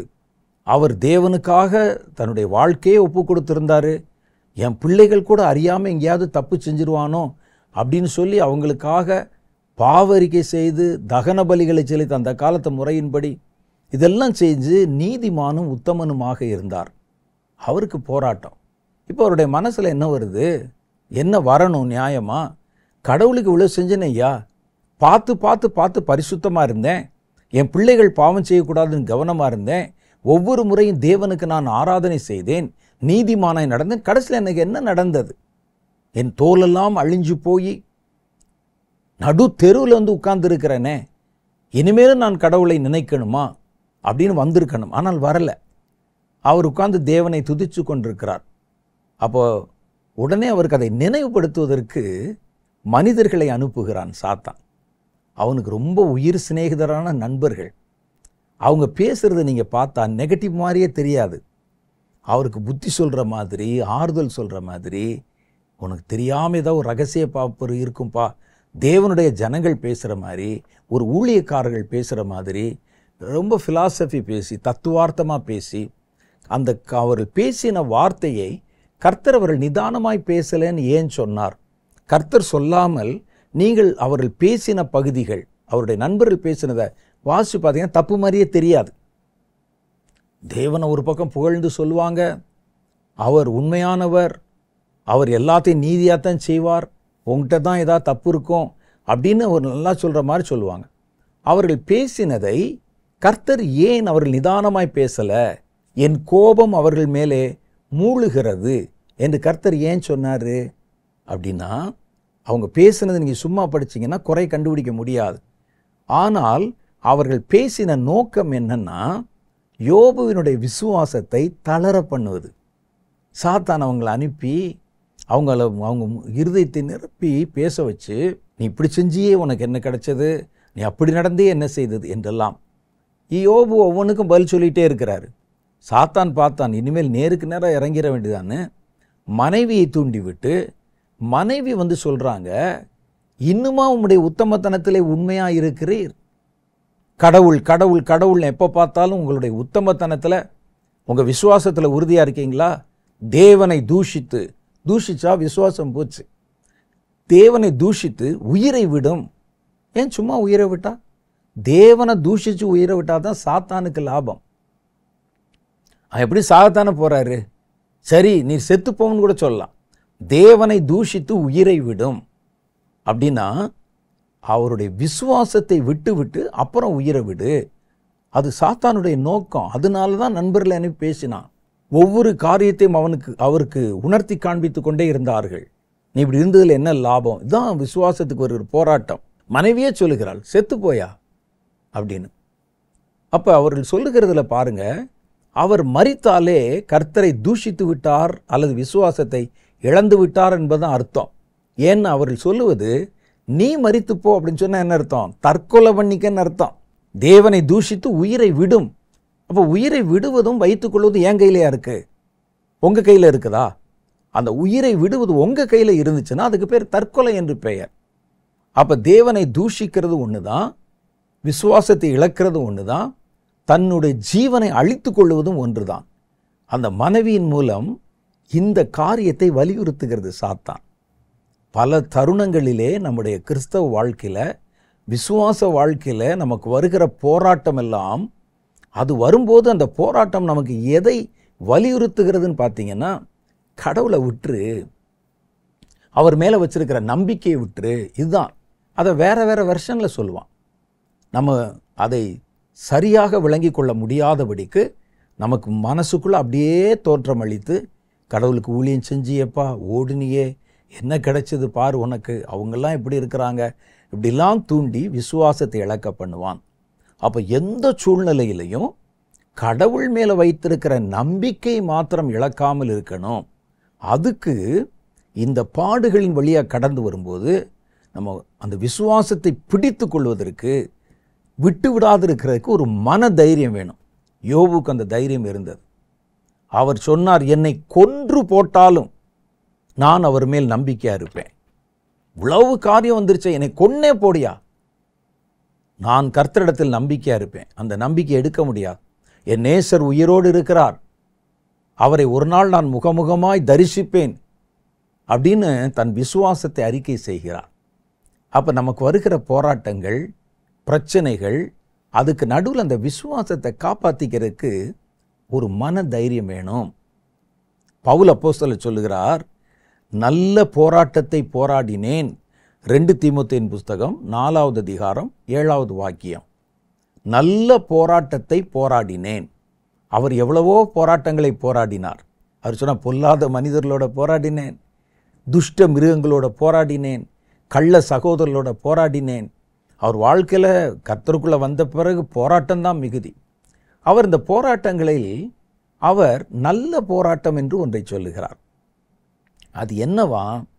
என் விசுவாசத்துக்காக நான் போராடின போராட்டம் எல்லாமே நல்ல போராட்டம்தான். என் விசுவாசத்தை குலைப்பதற்கும் இழக்க பண்ணுவதற்கும் வந்த எல்லா போராட்டங்களிலும் நான் போராடினேன் பாருங்க. அது பேரு தான் நல்ல போராட்டம். சொல்றார் பாருங்க, எதுக்கு போராடினாராம்? என் விசுவாசத்தை காத்துக்கொள்ள. நல்ல போராட்டத்தை போராடினேன், ஓட்டத்தை முடித்தேன், விசுவாசத்தை காத்துக்கொண்டேன். இது முதல் ஜீவ கிரீடம் எனக்காக வைக்கப்பட்டிருக்கிறது அப்படிங்கிறார். அப்போ நமக்கு வருகிற போராட்டத்தை எதிர்கொள்ளவும், அந்த போராட்டத்துக்குள்ளே போகிறது பெருசு இல்லை, அந்த விசுவாசத்தை இழக்காமல் தக்க வைத்து கொள்ளவும் நமக்கு தைரியம் தேவைப்படுகிறது. போராட்டங்கள் வரும்போது யாருக்குமே பயம் இருக்கும். அந்த பயத்தை மேற்கொள்வதற்கு நமக்கு தைரியம் தேவைப்படுது. ஒரு போராட்டத்தில் வரும்போது இது என்னமாய் முடியுமோ நமக்கு தெரியாது, இது எங்கே போய் முடியும், என்ன ஆகும் நமக்கு தெரியாது. அப்போ போராட்டங்கள் வந்தால், வெளியே போராட்டம் வந்தால், எவ்வளோ பெரிய ஆளாக இருந்தாலும் மனசுக்குள்ளே பயம் வரும். அந்த பயத்தை மேற்கொள்வதற்கு தான் வேதம் சொல்லுகிறது நமக்கு தைரியம் வேண்டும் என்று சொல்லுது. 2 கொரிந்தியர் புஸ்தகம் 7வது அதிகாரம் 4-5 வசனத்தை படிச்சிங்கன்னா 4வது வசனத்தில் அவர் சொல்கிறாரு, மிகுந்த தைரியத்தோடு உங்களிடத்திலே பேசுகிறேன், உங்களை குறித்து மிகவும் மேன்மை பாராட்டுகிறேன், ஆறுதலால் நிறைந்திருக்கிறேன், எங்களுக்கு உண்டான சகல உபத்திரவத்திலும் பரிபூர்ண சந்தோஷமாக இருக்கிறேன். எப்படி எனில், நாங்கள் மக்கெதோனியா நாட்டிலே வந்தபோது எங்கள் சரீரத்துக்கு இளைப்பாறுதல் ஒன்றுமில்லாமல் எப்பக்கத்திலும் உபத்திரவப்பட்டோம். எல்லா பக்கத்திலிருந்தும் போராட்டம், உபத்திரவம், எப்பக்கத்திலும் உபத்திரவப்பட்டோம். புறம்பே போராட்டமும் உள்ளே பயங்களும் இருந்தன. பார்த்தீங்களா? எவ்வளோ போராட்டம் வரும்போது அந்த போராட்டம் எப்படி முடியும் நமக்கு தெரியாதே. அந்த போராடுகிற சமயத்தில் ஒன்று அவன் ஜெயித்து விடுவானா அல்லது போராட்டம் ஜெயிச்சிருமா, நான் ஜெயிப்பேனா தெரியாது. எனக்கு இந்த போராட்டத்தினுடைய முடிவு என்னன்னு தெரியாது. ஆகவே போராடுகிறவர்களுக்கு பயம் கட்டாயம் இருக்கும். இவர் நல்ல போராட்டத்தை போராடினவர், மன தைரியம் உள்ளவர். அவர் சொல்கிறாரு, எனக்கு வெளியே போராட்டம் இருந்துச்சு, உள்ளுக்குள்ளே பயம் இருந்துச்சு எனக்குள்ள. அந்த போராட்ட காலத்தில் வருகிற பயத்தை மேற்கொள்ளவும் எதிர்கொள்ளவும் தைரியம் நமக்கு வேணும். இந்த தைரியம், ஆவிக்குரிய தைரியம் நமக்குள்ளே இல்லைன்னா போராட்டங்கள் வரும் பொழுது பயம் நம்மை மேற்கொண்டு விடும். பயம் நமக்குள்ளே மேற்கொண்டு விட்டுருச்சுன்னா போராட்டம் நம்மை மேற்கொள்ள ஆரம்பித்து விடும். அப்போ அதனால் விசுவாசத்துக்கு போராடுகிற போராட்டம் தான் நல்ல போராட்டம் என்று கர்த்தருடைய வேதம் சொல்லுது. அவர் தம்முடைய சீஷருக்கு சொல்கிறத பாருங்கள். 1 தீமோத்தேயு 6:12, விசுவாசத்திற்காக நல்ல போராட்டத்தை போராடு. நீ போராடணும்னு சொன்னால் சும்மா ஜனங்களோடையோ வேற தேவையில்லாத போராட்டங்கள் எல்லாம் பண்ணாத. விசுவாசத்திற்காக நல்ல போராட்டத்தை போராடு, நித்திய ஜீவனை பற்றிக்கொள். அதற்காகவே நீ அழைக்கப்பட்டாய், அநேக சாட்சிகளுக்கு முன்பாக நல்ல அறிக்கை பண்ணினவனுமாய் இருக்கிறாய். கர்த்தர் நம்மை அழைத்தது அதுக்காகத்தான், நித்திய ஜீவனை அடைய. நித்திய ஜீவனை அடையணும்னா ஒரு நல்ல போராட்டத்தை நீ போராடணும். நல்ல போராட்டத்தில் போராடி ஜெயிக்கணும்னா உனக்கு மன தைரியம் வேணும் என்பதை அவர் இங்கே சொல்கிறத பார்க்குறோம். 2வது காரியம், தைரியம் நமக்கு எதுக்கு தேவை? 2வது காரியம் சொல்லுது, கர்த்தருடைய வருகையிலே நம்ம கர்த்தருக்கு முன்னால் நிற்கிறதுக்கு நமக்கு தைரியம் வேண்டும். 1 யோவானுடைய புஸ்தகம் 2வது அதிகாரம் 25வது வசனம் சொல்லுது, இப்படி இருக்க பிள்ளைகளே, அவர் வெளிப்படும்போது நாம் அவர் வருகையில் அவருக்கு முன்பாக வெட்கப்பட்டு போகாமல் தைரியமுள்ளவர்களாக இருக்கும்படி அவரில் நிலைத்திருங்கள். தைரியம் உங்களுக்கு எதுக்கு வேணும்னா, 2வது வருகையிலே இயேசு அவருக்கு முன்னால் நிற்கணும். ஏன் இதை அடிக்கடி வலியுறுத்தி சொல்கிறாங்க? லூக்கா 21வது அதிகாரத்தில் இவைகளுக்கெல்லாம் நீங்கள் தப்பி மனுஷகுமாரன் வரும்பொழுது அவர் முன்பாக நிற்க பாத்திரவான்களாய். அப்போ ஏன் கர்த்தருடைய 2வது வருகையில் அவருக்கு முன்னால் நிற்கிறதுல அதுக்கு எதுக்கு நமக்கு தைரியம் வேணும் அப்படின்னு கேட்டால், வேதத்தில் நீங்கள் நல்லா வாசித்து பார்த்தா கர்த்தருடைய 2வது வருகையிலே கர்த்தர் கோதுமையையும் களைகளையும் ரெண்டாக பிரிப்பார். அவருடைய வருகையில் இந்த முறை வருவது சும்மா வந்துட்டோ அல்லது அவர் ஏதோ ஒரு திட்டத்தை நிறைவேற்றி விட்டு மறுபடியும் பரலோகத்துக்கு போக வரல. அவர் வரும்பொழுது இந்த இரண்டாவது வருகையில் என்ன நடக்கும்னு கேட்டால், கர்த்தர் தம்முடைய ஜனங்களை கோதுமைகளையும் அதனுடைய களைகளையும் ரெண்டாக பிரிப்பார். துன்மார்க்கர்கள், சாத்தானை பின்பற்றினவங்க, விசுவாசம் இல்லாதவங்க, பயப்படுகிறவர்கள், அருவருப்பானவர்கள், இவங்களெல்லாம் ரெண்டாக பிரிச்சுருவார். அதில் தேவனுடைய பிள்ளைகளை தனியாக பிரித்து அவன்தான் அவருக்கு முன்னால் போய் நிற்க முடியும். எல்லாரும் போய் நின்ற முடியாத இந்த நேரத்தில் முதல் வருகையிலே எல்லாரும் அவருக்கு முன்னால் நிற்க முடிஞ்சது. அவரை தேவாலயத்துக்கு தூக்கிட்டு போனாங்க முதல் வருகையில். அங்கே இருந்தவங்க அவரை கையில் ஏந்த முடிஞ்சது. ஆசாரியர் அவருக்கு முன்னால் நிற்க முடிஞ்சது. அவருக்கு முன்னால் அவருடைய தகப்பன், தாய், நண்பர்கள், உறவினர்கள், 3 சாஸ்திரிகள் எல்லாரும் நிற்க முடிஞ்சது. ஆனால் ரெண்டாவது வருகை அப்படி இல்லை. இயேசு ஒரு பாலனாக வரப்போகிறதில்ல, குழந்தையாக வெளிப்பட போகிறதில்ல. அவர் முழு வல்லமையோட மகிமையின் ராஜாவாக வெளிப்பட போகிறார். அவரை பார்க்கவே முடியாது. அவர் சூரியனை போல. அப்போ அழைக்கப்பட்ட தேவனுக்குள் நிலை நிற்கிற கர்த்தருடைய பிள்ளைகள் மாத்திரம்தான் அவர் முன்னால் நிற்க முடியும். அவருக்கு முன்னால் அவருடைய முகத்தை கூட யாரும் பார்க்க முடியாது, தைரியம் இருக்காது. அப்போ அவங்க சொல்கிறாங்க, அவருக்கு முன்னால் நீ நிற்க தைரியமாக இருக்கும்படிக்கு, உன்னைய கர்த்தர் தன்னோடு கூட இணைத்து கொள்ளும்படிக்கு உங்களுக்கு மனதைரியம் வரணும்னா நீ அவரில் நிலைத்திருக்கணும். அப்போ தான் அந்த தைரியம் உனக்கு வரும் என்று அவங்க சொல்கிறாங்க. அப்போ அந்த தைரியம் வரணும் அப்படின்னா நம்ம கர்த்தரோட கூட நிலைத்து நிற்கிற அனுபவத்தில் இருக்கணும். அந்த தைரியம் இப்போ அவரை பார்க்குறோம். அவரை பார்த்தீங்கன்னா வேற மாதிரி இருக்கு. அவர் அக்கினி ஜுவாலை போல் இருக்கிறார். சாத்தான் ஒரு பக்கம் பயப்படுறான், அலறல் சத்தம் ஒரு பக்கம் கேட்குது. கர்த்தருடைய தேவதூதர்கள் இறங்கி வந்து பொல்லாதவர்களை சங்கிலினால கட்டி இழுத்துட்டு போகிறாங்க. பயங்கரமாக இருக்குது. இப்போ அவருக்கு முன்னால் போய் நிற்கணும். கர்த்தருக்கு முன்னால். முன்னே நீங்கள் பார்த்த சிலுவையில் பார்த்த இயேசு இல்லை, மலை பிரசங்கத்தில் பார்த்த மாதிரி இல்லை. அவர் இப்போ வேற மாதிரி காட்சி அளிக்கிறார். அக்னி ஜுவாலையா நியாய தீர்ப்பு செய்து சங்காரத்தை பூமியிலே நடப்பித்து தம்முடைய ஜனங்களை மாத்திர சேர்த்து கொண்டு, மற்ற இடத்துலாம் பார்த்தீங்கன்னா நெருப்பு, தீ, பிசாசை பிடிக்கிறாங்க, பிசாசோட சேர்ந்தவங்களை பிடிக்கிறாங்க, கட்டுறாங்க. இப்போ அவருக்கு முன்னால் போய் நிற்கணும். எப்படி இருக்கும்?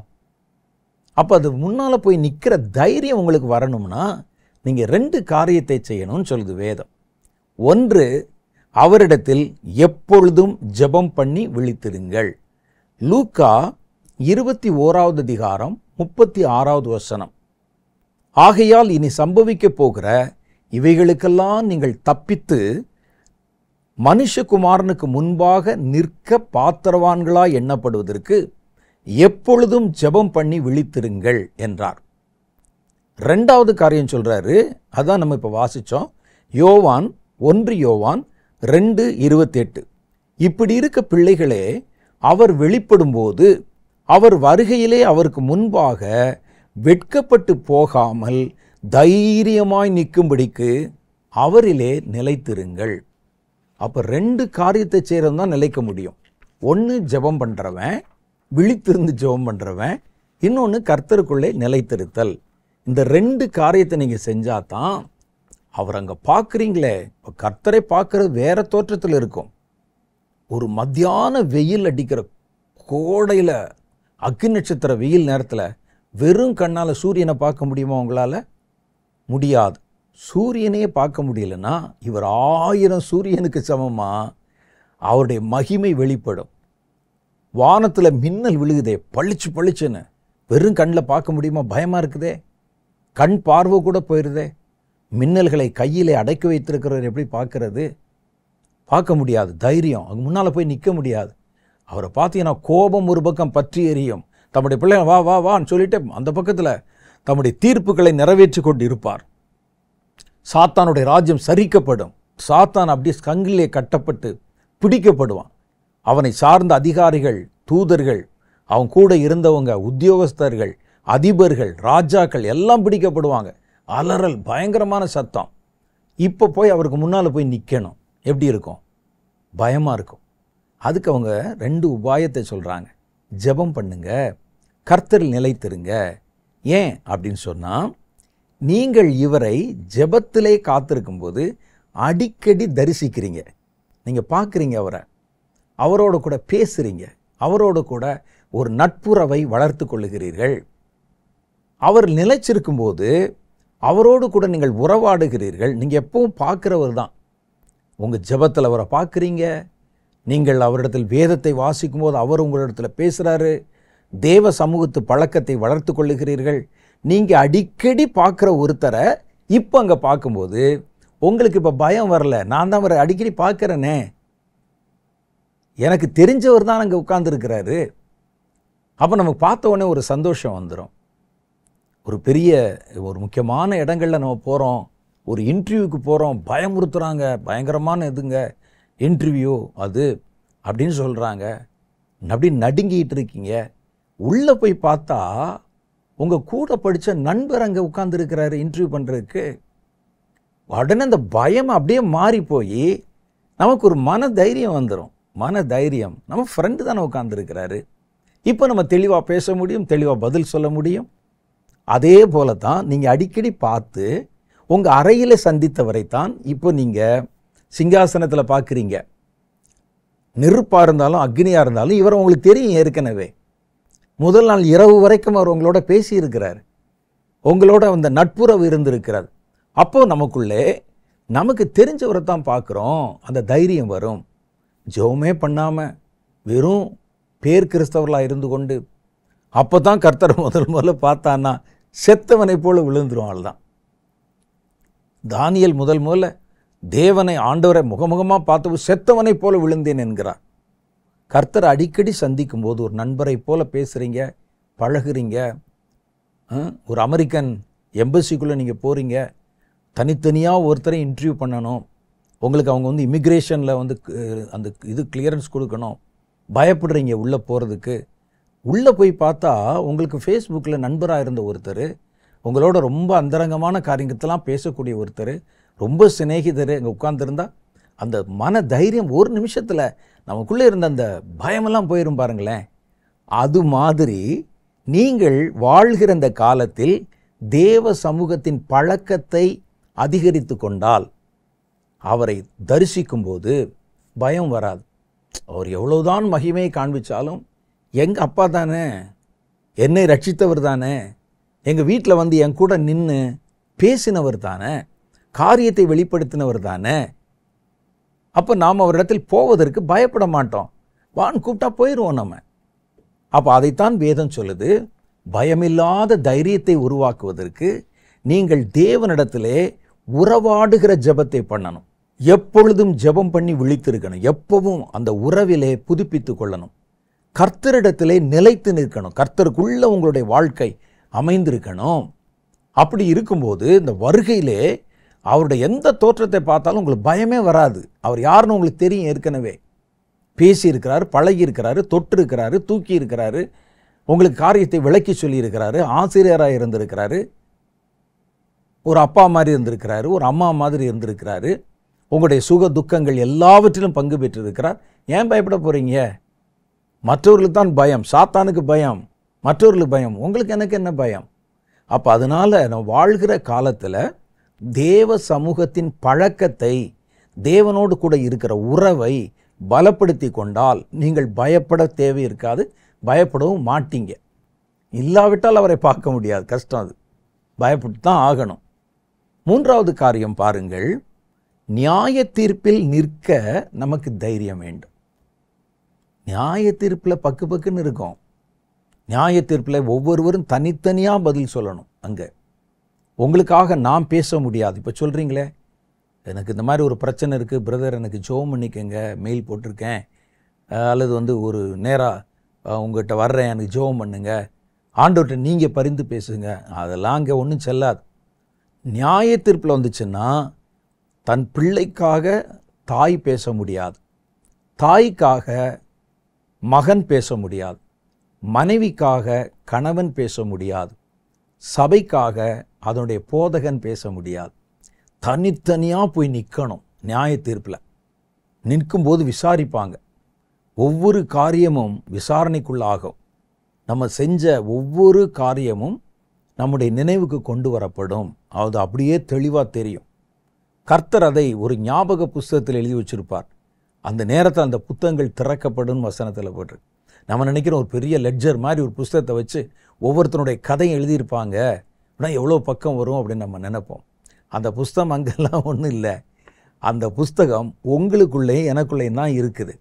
என்னையை பற்றின புஸ்தகம் என்னுடைய மெமரி, என்னுடைய இருதயத்தில், என் ஆத்மாவிலே எல்லாம் ஸ்டோர் ஆகிருக்கு.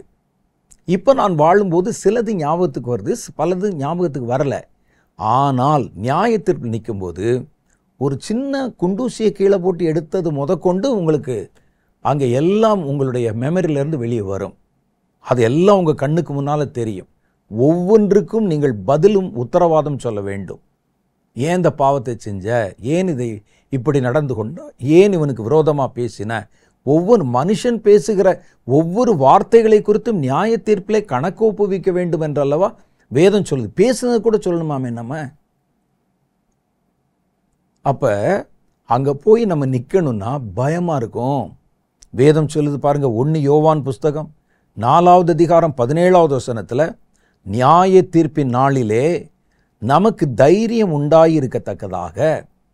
அப்போ அந்த தைரியம் நமக்கு வரணும்னா அன்பு நம்மிடத்தில் பரிபூர்ணப்பட வேண்டும். அதான் சொல்கிறாங்க. நியாய தீர்ப்பின் நாளிலே நமக்கு தைரியம் உண்டாயிருக்கத்தக்கதாக அன்பு நம்மிடத்தில் பூரணப்படுகிறது.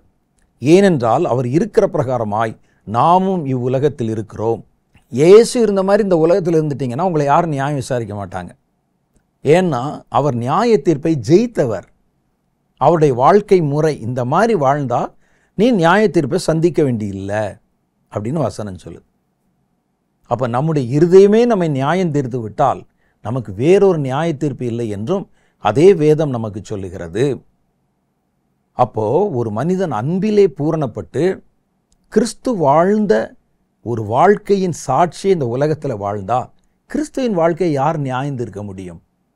மனுஷர்களிடத்திலே ஆண்டவர் சொல்றார், என்னிடத்தில் பாவம் உண்டு என்று உங்களில் யார் என்னை குற்றஞ்சாட்ட முடியும்? அப்போ கிறிஸ்துவை போன்ற வாழ்க்கை வந்தால் அந்த வாழ்க்கைக்கு நியாய தீர்ப்பே கிடையாது. அப்படி பாஸ் போயிரு அப்படின்னு சொல்லுவாங்க. நான் வாழ்ந்த காலத்தில் கிறிஸ்துவை பிரதிபலித்தேன், அவருடைய அன்பை பிரதிபலித்தேன், அன்பில் பரிபூரணப்பட்டேன். அதுதான் சொல்கிறார். நீங்கள் நியாய தீர்ப்பில் தைரியமாக நிற்கணும்னா நீங்கள் அன்பிலே பூரணப்பட்டு கிறிஸ்துவை போல அந்த அன்பிலே பூரணப்பட்டிருந்தா உங்களுக்கு ஒரு நியாய தீர்ப்பு இல்லை, தைரியமாக கடந்து போயிடலாம். 4வது காரியம், தைரியம் நமக்கு எதற்கு தேவைப்படுகிறது? சுவிசேஷத்தை சொல்ல நமக்கு தைரியம் தேவைப்படுது. ஏன்னா இந்த உலகத்தில் பல்வேறு விதமான சூழ்நிலையில் இருக்கிற ஜனங்கள், ஊழியத்தில் நிறைய டைப் இருக்குது. சபை ஊழியம் இருக்குது, ப்ராஃபட்டிக் மினிஸ்ட்ரி இருக்குது, தீர்க்க தரிசன ஊழியம், உபதேசிக்கிற ஊழியம் இருக்குது, டீச்சிங் மினிஸ்ட்ரி. இதில் வெகு ஜனத்தோட தேவனை அறியாத ஜனத்தோட தொடர்புள்ள மிக முக்கியமான ஊழியம் சுவிசேஷ ஊழியம். வேறு கலாச்சாரத்தில், வேறு மத நம்பிக்கையில், வேறு விதமான குணாதிசயத்தில் பல்வேறு தரப்பட்ட ஜனங்கள் நடுவில் போய் இவங்க நிற்கணும். ஒரு சபை பாஸ்டர் கிறிஸ்தவங்க நடுவில் தான் நிற்பார். அவர் ரட்சிக்கப்பட்டிருப்பான், ஞானஸ்தானம் பண்ணப்பட்டிருப்பான், சபையில் இருப்பான். அதுக்குமே தைரியம் வேணும். ஆனால் அதை விட ஒரு தீர்க்கதரிசி தேவனுடைய ஜனங்களுக்கு கர்த்தருடைய வார்த்தை சொல்லி கர்த்தர் இப்படி சொல்கிறாருன்னு சொல்வார். ஆனால் இந்த சுவிசேஷம் இருக்கான் பாருங்க, இவருடைய களமே வெளிதான். யாரை பார்க்குறாங்கன்னு சொல்ல முடியாது. எந்த மத நம்பிக்கையில் இருக்கிறவங்க எப்படிப்பட்டவங்களை சந்திக்க எதுவுமே சொல்ல முடியாது. அப்போ அப்படிப்பட்ட சூழ்நிலையில் நாங்கள் போய் அங்கே சுவிசேஷத்தை சொல்லணும்னா தைரியம் எங்களுக்கு வேணும். அதுதான் சொல்கிறாங்க. 1 தெசலோனிக்கேயரின் புஸ்தகம் 2வது அதிகாரம் 2வது வசனம், அதில் பவுல் சொல்கிறாரு, உங்களுக்கு தெரிந்திருக்கிறபடி முன்னே பிலிப்பு பட்டணத்தில் நாங்கள் பாடுபட்டு நிந்தை அடைந்திருந்தும் வெகு போராட்டத்தோட தேவனுடைய சுவிசேஷத்தை உங்களுக்கு சொல்லும்படி தேவனுக்குள் தைரியம் கொண்டிருந்தோம். எங்களுக்கு போராட்டம், கல்லெடுத்தாங்க, அடிக்க வந்தாங்க, விரட்டுனாங்க. ஆனால் மறுபடியும் நாங்கள் அதே இடத்துல நின்று சுவிசேஷம் சொல்ல எங்களுக்கு மன தைரியம் தேவனால் கொடுக்கப்பட்டது. அப்போ சுவிசேஷ ஊழியம் செய்கிறவங்களுக்கு கண்டிப்பாக அந்த தைரியம் வேணும், மன தைரியம். தைரியம் இல்லாவிட்டால் சுவிசேஷம் சொல்ல முடியாது. எந்த ஊருக்கு போகிறோமோ, யாரை சந்திக்கிறோமோ, உங்கள் பின்புலம் என்னமோ, அங்கே போய் சொல்லும்போது ஏற்றுக்கொள்வார்களோ ஏற்றுக்கொள்ள மாட்டாங்களோ. அப்போஸ்தலர் நடவடிக்கை படித்து பாருங்கள். அவர்கள் சுவிசேஷம் சொல்லப்போன இடத்துல எல்லாம் பல்வேறு விதமான விலை கிரயத்தை கொடுத்தாங்க, துன்புறுத்தப்பட்டாங்க, வேதனை அனுபவித்தாங்க. அதை சொல்கிறாரு, உங்களுக்கு மன தைரியம் வேண்டும் அப்படின்னு. மாத்திரல்ல, சுவிசேஷம் சொல்ல போயிட்டு அதை அங்கே இருக்கிற ஜனங்களை பார்த்துட்டு பயந்து அறகுறையாக சொல்லிட்டு வரக்கூடாது. பாவத்தை பற்றி பேச மாட்டேன்னு சொல்லி கர்த்தர் உங்களை ஆசீர்வதிக்கிறார். இப்போல்லாம் சுவிசேஷத்தை சுலபம் பண்ணி இருக்கிறார்கள். என்ன சுலபம் பண்ணியிருக்கிறாங்க? கர்த்தர் உங்களை ஆசீர்வதிக்க விரும்புகிறாரு. உங்களுக்கு உங்களை வாலாக்காமல் தலையாக்குவார், உங்களுடைய களஞ்சியங்களை நிரம்பி ஒழிய பண்ணுவார். இதுக்கெல்லாம் போய் அங்கே போய் சொன்னால் ஆசீர்வாதமாக தானங்க சொல்கிறாங்க அப்படின்னு வரும். அங்கே நீதியை குறித்தும் நியாய தீர்ப்பை குறித்தும் பாவத்தை குறித்தும் கண்டித்து உணர்த்தன்மை சுவிசேஷத்தில். அப்போ சுலபமாக்கப்பட்ட சுவிசேஷம் இல்லை. அவர்களுக்கு சொல்ல வேண்டிய சுத்த சுவிசேஷத்தை சொல்லணும்னா தைரியம் வேணும். ஆகவே தான் பவுல் சொல்கிறாரு, நாங்கள் கர்த்தருடைய சுவிசேஷத்தை சொல்லும்படி, தைரியமாய் சொல்லும்படி எங்களுக்காக விண்ணப்பம் பண்ணுங்கள் என்கிறார். எபேசியர் 6:20 சொல்லுது பாருங்க. நான் தைரியமாய் என் வாயை திறந்து சுவிசேஷத்தை அறிவிக்கிறதற்கு வாக்கு எனக்கு கொடுக்கப்படும்படி எனக்காக விண்ணப்பம் பண்ணுங்கள். ஏன் அவருக்கு சுவிசேஷம் அறிவிக்க தெரியாதா? எதுக்கு நம்ம ஜெபம் பண்ண சொல்கிறாரு? அவர் சொல்கிறது, சுவிசேஷத்தை எந்த காம்ப்ரமைஸும் இல்லாமல் அந்த சுத்த சுவிசேஷத்தை உள்ளதை உள்ளதென்றும் இல்லதை இல்லதென்றும் சொல்லணும். யார்கிட்ட? நினிவே பட்டணத்து ஜனங்கள் நடுவில் நியாய தீர்ப்பை குறித்து பேசின யோனாவை போல போய் சொல்லணும். உங்கள் பாவங்களை பற்றி சொல்லணும். எந்த நேரத்தில் என்ன நடக்கும் தெரியாது. அதுக்கு நான் சுவிசேஷத்தை எந்த சூழ்நிலையிலும் முரட்டாட்டம் உள்ள ஜனங்களை பார்த்தோ அல்லது பார்த்து சுவிசேஷத்தில் ஆல்ட்ரேஷன் பண்ணிடாமல் அதில் இருக்கிற ஆசீர்வாதத்தை மாத்திரம் சொல்லிவிட்டு அவங்கள நல்வழிப்படுத்துகிற மாதிரி, அவங்கள என்கரேஜ் பண்ணுற மாதிரி சொல்லிவிட்டு, நான் அப்படி தப்பித்து கொண்டு கழுவுற மீனில் நழுவுற மீன் சொல்லுவாங்க, அது மாதிரி வருகிறவனாக இல்லாமல் கர்த்தருடைய பார்வையிலே சுத்த சுவிசேஷத்தை அறிவிக்கணும்னா எனக்கு ஒரு தைரியம் வேண்டும். அந்த தைரியம் எனக்கு கிடைப்பதற்காக நீங்கள் ஜெபம் பண்ணிக்கங்க.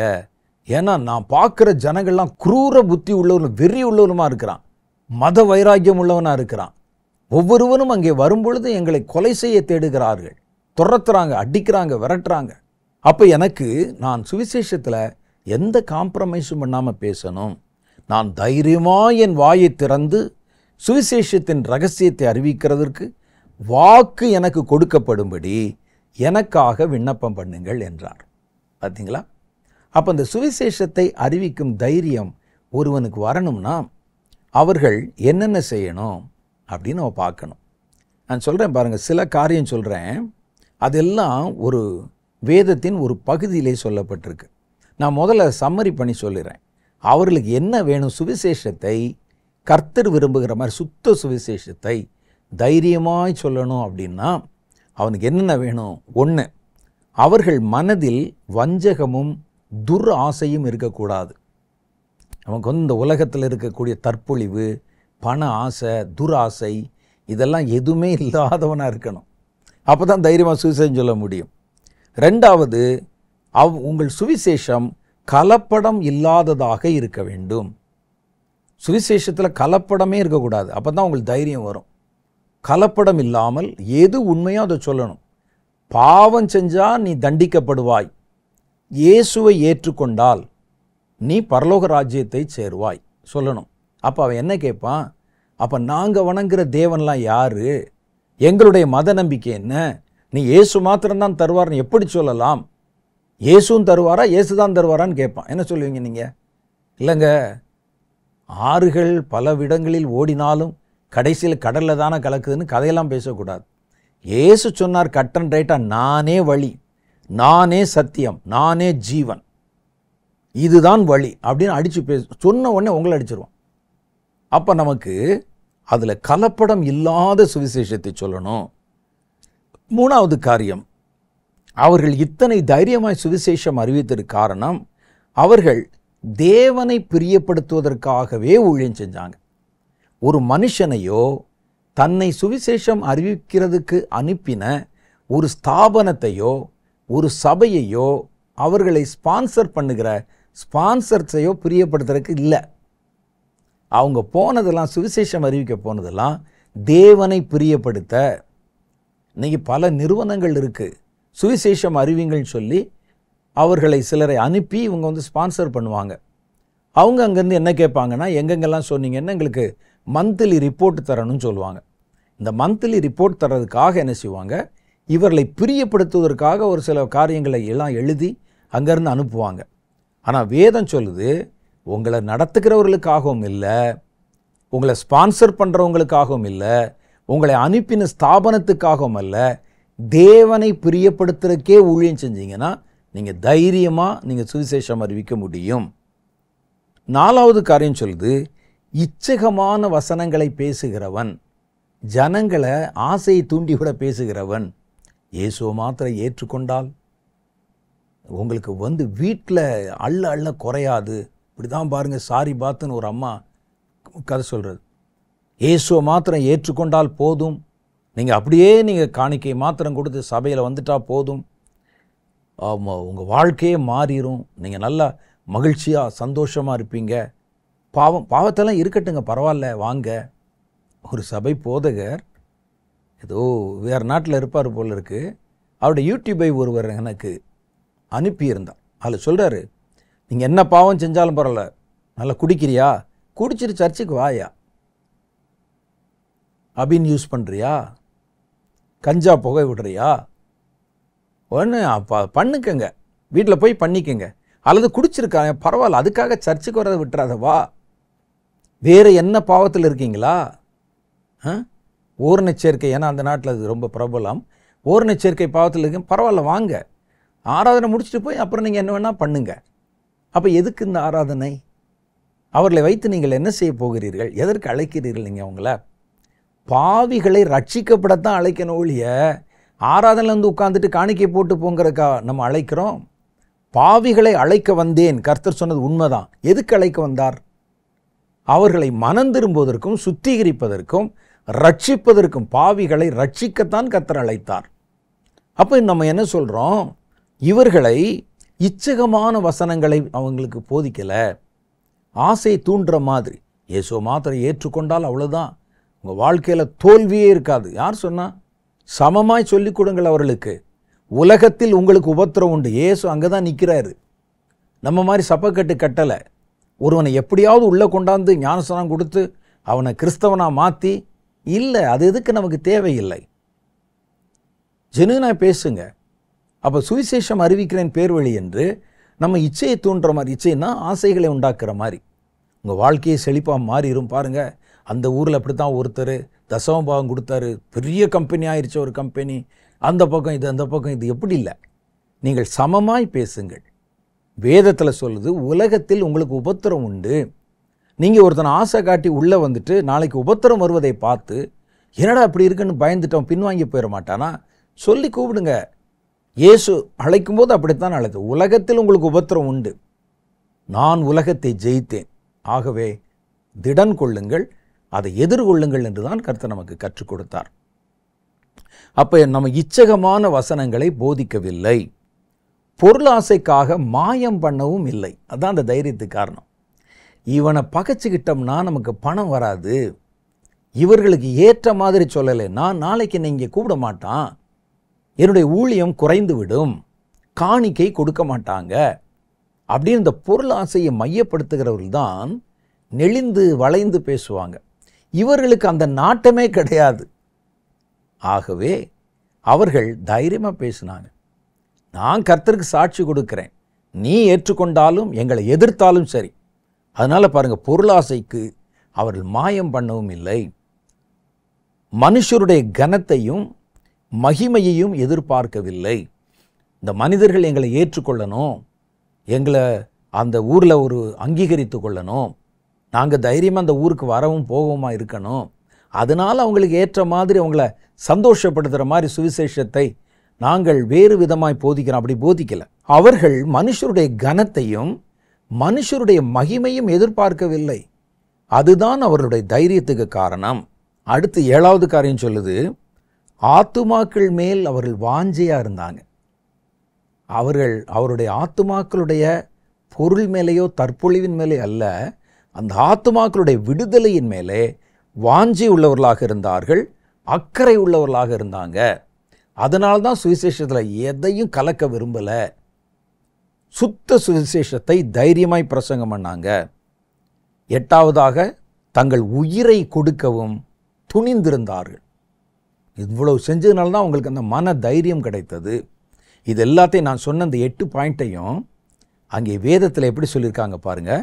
1 தெசலோனிக்கேயர் புஸ்தகம் 2வது அதிகாரம் 3 சில வசனம் நான் வேகமாக வாசிடுறேன். எங்கள் போதகம் வஞ்சகத்தினாலும் துராசையினாலும் உண்டாகவில்லை, அது கபடம் உள்ளதாயும் இருக்கவில்லை. சுவிசேஷத்தை எங்களிடத்தில் ஒப்புவிக்கத்தக்கதாய் தேவன் எங்களை உத்தமர் என்று எண்ணினபடியே நாங்கள் மனுஷருக்கு அல்ல, எங்கள் இருதயங்களை சோதித்தறிகிற தேவனுக்கே பிரியமுண்டாக பேசுகிறோம். நான் சொன்ன பாயிண்ட்லாம் அதில் இருக்கும். அவர் சொன்னதில் இருந்தால் நான் சில காரியங்களை பாயிண்ட் எடுத்து சொல்கிறேன். உங்களுக்கு தெரிந்திருக்கிறபடி நாங்கள் ஒரு காலும் இச்சகமான வசனங்களை சொல்லவும் இல்லை, பொருள் ஆசை உள்ளவர்களாய் மாயம் பண்ணவும் இல்லை. தேவனே அதற்கு சாட்சி. நாங்கள் கிறிஸ்துவின் அப்போஸ்தலராக உங்களுக்கு பாரமாய் இருக்கக்கூடியவர்கள் ஆனாலும் உங்களிடத்திலாவது, எங்களுக்கு உரிமை இருக்கு, ஆனாலும் உங்களிடத்திலாவது மற்றவர்களிடத்திலாவது மனுஷரால் வரும் மகிமையை நாங்கள் தேடவில்லை. தேடுறதுக்கு எங்களுக்கு உரிமை இருக்கு, ஆனால் நாங்கள் தேடலை. மனுஷரால் வருகிற கனம் மகிமை தேடலை.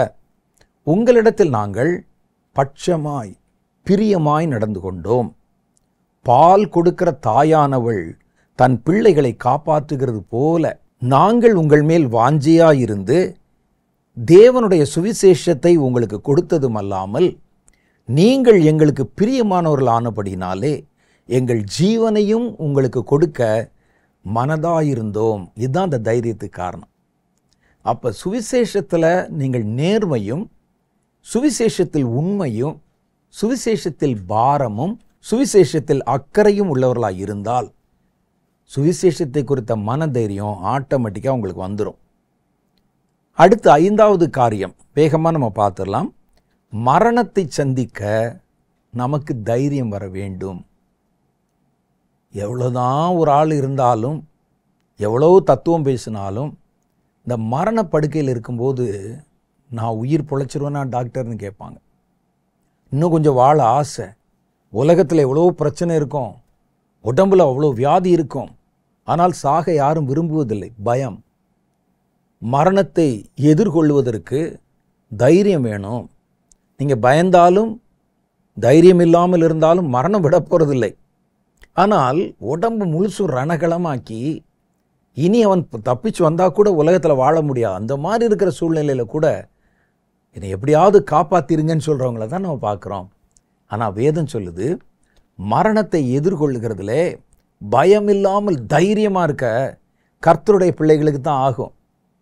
அதை தைரியமாக எதிர்கொள்ளுகிறவர்கள் 2 கொரிந்தியரின் புஸ்தகம் 5வது அதிகாரம் 8வது வசனம் இப்படி சொல்லுது, நாம் தைரியமாகவே இருந்து இந்த தேகத்தை விட்டு குடி போகவும் கர்த்தரிடத்தில் குடியிருக்கவும் அதிகமாய் விரும்புகிறேன். பார்த்தீங்களா, மரணத்தை எதிர்கொள்ளுகிற தைரியம் ஒரு ஆளுக்கு எப்போ வருது? இந்த தேகத்தை விட்டு பிரிந்து ஆண்டவரோட கூட போய் இருக்கத்தான் நான் விரும்புகிறேன். ஆனாலும் நான் செய்வதற்கு கர்த்தர் எனக்கு பல வேலைகளை வச்சிருக்கிறதுனால நான் போக முடியாமல் இருக்கிறேன். பூமிக்குரிய இந்த கூடாரத்தில் பாரம் சுமந்து தவிக்கிறேன் என்கிறார். வாசி பார்ப்போம். 2 கொரிந்தியர் புஸ்தகம் 5வது அதிகாரம் 1-2 வசனம். பூமிக்குரிய இந்த கூடாரத்திலே எதை சொல்றாரு? இந்த சரீரத்திலே நம்முடைய வீடு அழிந்து போனாலும் தேவனால் கட்டப்பட்ட கை வேலையில்லாத நித்திய வீடு பரலோகத்திலே நமக்கு உண்டென்று அறிந்திருக்கிறோம். அந்த அறிவு தான், இந்த நித்திய ஜீவனை குறித்த அறிவு தான் நமக்கு மரணத்தை எதிர்கொள்ள தைரியத்தை தருகிறது. இன்னைக்கு கண்ணை மூடனா அடுத்த நிமிஷம் பரலோகத்தில் கண்ணை திறப்பேன். அந்த தைரியம் வந்தால் நம்ம ஏன் மரணத்தை பற்றி பயப்பட போகிறோம்? அவர் சொல்கிறாரு, எனக்கு அங்கே பரலோகத்தில் வீடு இருக்குதுன்னு நான் அறிஞ்சிருக்கிறேன், அதனால் அதை நான் பார்த்துருக்கிறேன், விசுவாசிக்கிறேன். ஆகவே எனக்கு இங்கே இருக்கிறத விட அங்கே எப்போ போகணும்னு சொல்லி தான் எனக்கு ஆசை இருக்குது. நானா என்னை அழித்து கொள்ள முடியாதே, என்னை கொன்று கொள்ள முடியாதே, அப்போ மரணம் எப்போ வரும் என்று நான் தைரியத்தோடு எதிர்பார்க்கிறேன். ஸ்தேவான் அப்படி தான். ஸ்தேவானை கொண்டு வர்றாங்க, விசாரணை பண்ணுறாங்க. அவர் பேசும்போதே அந்த இடத்துல அந்த நியாய சங்கத்தில் சலசலப்பு உண்டாகுது. எல்லாம் மூர்க்க வெறி கொள்கிறாங்க. ஸ்தேவானதெல்லாம் எதையும் கவனிக்கலை, வெறும் நெருப்பாக பேசி கொண்டிருக்கிறார் கர்த்தருடைய விசுவாசத்தை. மேலே பார்த்தீங்கன்னா நீதிபதிகள் மாதிரி ஆசாரியர்கள், பிரதான ஆசாரியர்கள் எல்லாம் உட்கார்ந்துருக்கிறாங்க. எல்லாரும் பக்கத்தில் சுற்றி இருக்கிற ஜனங்கள் வெறி மூண்டு எழுகிறாங்க. இவர் பயப்படவே இல்லை. உடனே அங்கேருந்து சொல்கிறாங்க, இனி இவனை ரொம்ப நேரம் பேச விடக்கூடாது, இவரை இழுத்து கொண்டு போய் கல்லெறிஞ்சு கொள்ளுங்கிறாங்க. அவரை அழைத்து கொண்டு போகிறார்கள். ஸ்தேவான் திமிர்னதாவோ பயந்ததாவோ அழுததாகவோ மன்னிப்பு கேட்டதாகவோ தெரியல. அவரை கொண்டு போய் அவர் மேலே கல்லுகளை எறிகிறார்கள். வானத்தில் அவர் தரிசனத்தை பார்க்கிறார். கர்த்தர் தன் சிங்காசனத்திலிருந்து எழுந்து ஸ்தேவானை வரவேற்கிற காட்சியை பார்த்தார். அதை பார்த்தோன்னே தேவன் அங்கே எழுந்தருளி இருக்கிறதை அவர் கண்டபோது அவருடைய மனசு முழுசு அங்கே போயிடுச்சு. இங்கே மேலே கல் விழுகிறலாம் தெரியல அவருக்கு. அவன் அங்கே சுற்றி நிற்கிறான், பல்ல கடிக்கிறது தெரியல, கத்துறது தெரியல, கல் எறிகிறது தெரியல. அவருடைய பார்வை இப்போ மேலே போகுது. வானத்தை பூமியை உண்டாக்கின ஆண்டவர், பரலோகத்தில் மகிமையாக இருக்கிற இயேசு ஏன் எந்திரிச்சு நிற்கிறாரு? புதிய ஏற்பாட்டினுடைய முதல் இரத்த சாட்சி இவர். அப்போ கர்த்தர் என்ன செய்கிறார் பாருங்க, அவர் எழுந்து நின்றவரை வரவேற்கிறார். இவருக்கு இந்த பக்கத்தில் இருக்கிற எந்த பிரச்சனையும் மனதில் தோன்றவே இல்லை. அப்போ தேவனோடு நெருங்கி பழகுகிறவர்கள் மரணத்தை பற்றி பயப்பட மாட்டாங்க. அப்போ தேவனோடு கூட உறவாடி பரலோகத்தின் நித்திய ஜீவனை குறித்த விசுவாசம், அதான் நமக்கு முக்கியம். இல்லாட்டா பயந்துருவாங்க மரணத்தை பற்றி. ஒரு துப்பாக்கி முனையில் கர்த்தரை மறுதலிக்க சொன்னால் ஏன் மறுதலிச்சிடுறாங்க? சிலர் மறுதலிக்க மாட்டோம் என்று சொல்லி ஏன் தாங்களே அதை ஏற்றுக்கொள்கிறார்கள்? ஏன்னா அவர்களுக்கு நித்திய ஜீவன் மேலே நம்பிக்கை. நித்திய ஜீவன் மேலே அசைக்க மாட்டாத விசுவாசம் இருக்கிற எவனும் மரணத்தை பற்றி பயப்பட மாட்டான். இவர் சொல்றாரு பாருங்க, நித்திய வீடு பரலோகத்தில் உண்டென்று அறிந்திருக்கிறேன். அதான் விசுவாசம், நித்திய ஜீவனை பற்றின விசுவாசம். அடுத்து சொல்றார், ஏனெனில் இந்த கூடாரத்தில் நான் தவித்து நம்முடைய பரம வாசஸ்தலத்தை தரித்து கொள்ள மிகவும் வாஞ்சியுள்ளவனாய் இருக்கிறேன். அப்போ அவருக்கு இதை தாண்டி வேறொரு வாழ்க்கை இருக்கிறது, அதுக்கு பேர் நித்திய ஜீவன். அதை குறித்த ஒரு மனிதன் நல்ல விசுவாசமும் நல்ல அறிவும் கொண்டிருந்தா அவன் மரணத்தை பற்றி பயப்பட மாட்டான். அது சாத்தானுக்கு தெரிகிறதுனால தான் கர்த்தருடைய பிள்ளைகளை நித்திய ஜீவனை குறித்து அறிய விடாதபடிக்கு தடை போட்டு வச்சுருப்பான். நீங்கள் நல்லா பாருங்கள், அந்த நாட்களில் நித்திய ஜீவனை குறித்து அப்போஸ்தலர்கள் உபதேசித்து சொல்லியிருந்தாங்க. இப்போ மரணத்துக்கு பின் வருகிற வாழ்க்கையை பற்றின செய்தியை நீங்கள் சபைகளில் கேட்கவே முடியாது. நித்திய ஜீவனை குறித்து கேட்க முடியாது. வாயை திறந்தாலே செழிப்பு தான். உலகத்தில் எப்படி வாழ்வது அதைத்தான் சொல்லித்தரும். உலகத்தில் எப்படி வாழ்வது, ஒரு கார் வச்சுருந்தா எப்படி 4 கார் ஆக்குவது, ஒரு சாதாரண கார் வச்சுருந்தா எப்படி அதை பெரிய விலையுயர்ந்த காராக 1 கோடி 2 கோடி உள்ள காராக எப்படி மாற்றுறது, ஒரு வீடு வச்சுருந்தா அதை எப்படி பல வீடுகள் பங்களாக்களாக மாற்று. இதுதான் பேசுகிறோம்.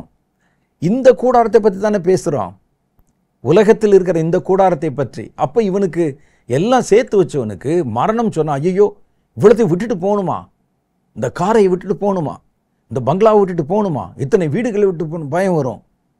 அப்போ தான் கேட்பான், டாக்டர் நான் இன்னும் தப்பிக்கிறதுக்கு ஏதாவது வழி இருக்குதா டாக்டர், இன்னும் கொஞ்ச நாள் வாழ்வதற்கு லோன்லாம் போட்டு வாங்கி இந்த கல்லெல்லாம் பார்த்து பார்த்து வச்சு விட்டுட்டு போகணுமா. இவர்களுடைய நம்பிக்கை முழுசும் நித்திய ஜீவன், மறுமையில் வருகிற வீடு. அதனால தான் அவங்க என்ன செஞ்சாங்க, எப்படா அங்கே குடி போவோம் என்று காத்திருந்தார்கள். சாத்தானுடைய தந்திரத்தில் ஒன்று, இன்னைக்கு நீங்கள் நித்திய ஜீவனை பற்றி நினைக்கவே கூடாது என்பதற்காக நித்திய ஜீவனை குறித்த செய்திகளை உங்களால் கேட்கவே முடியாது. இப்போ நிறையா 90 விழுக்காடு நித்திய ஜீவனை பற்றிய செய்திகளுக்கு கதவை பூட்டியாச்சு.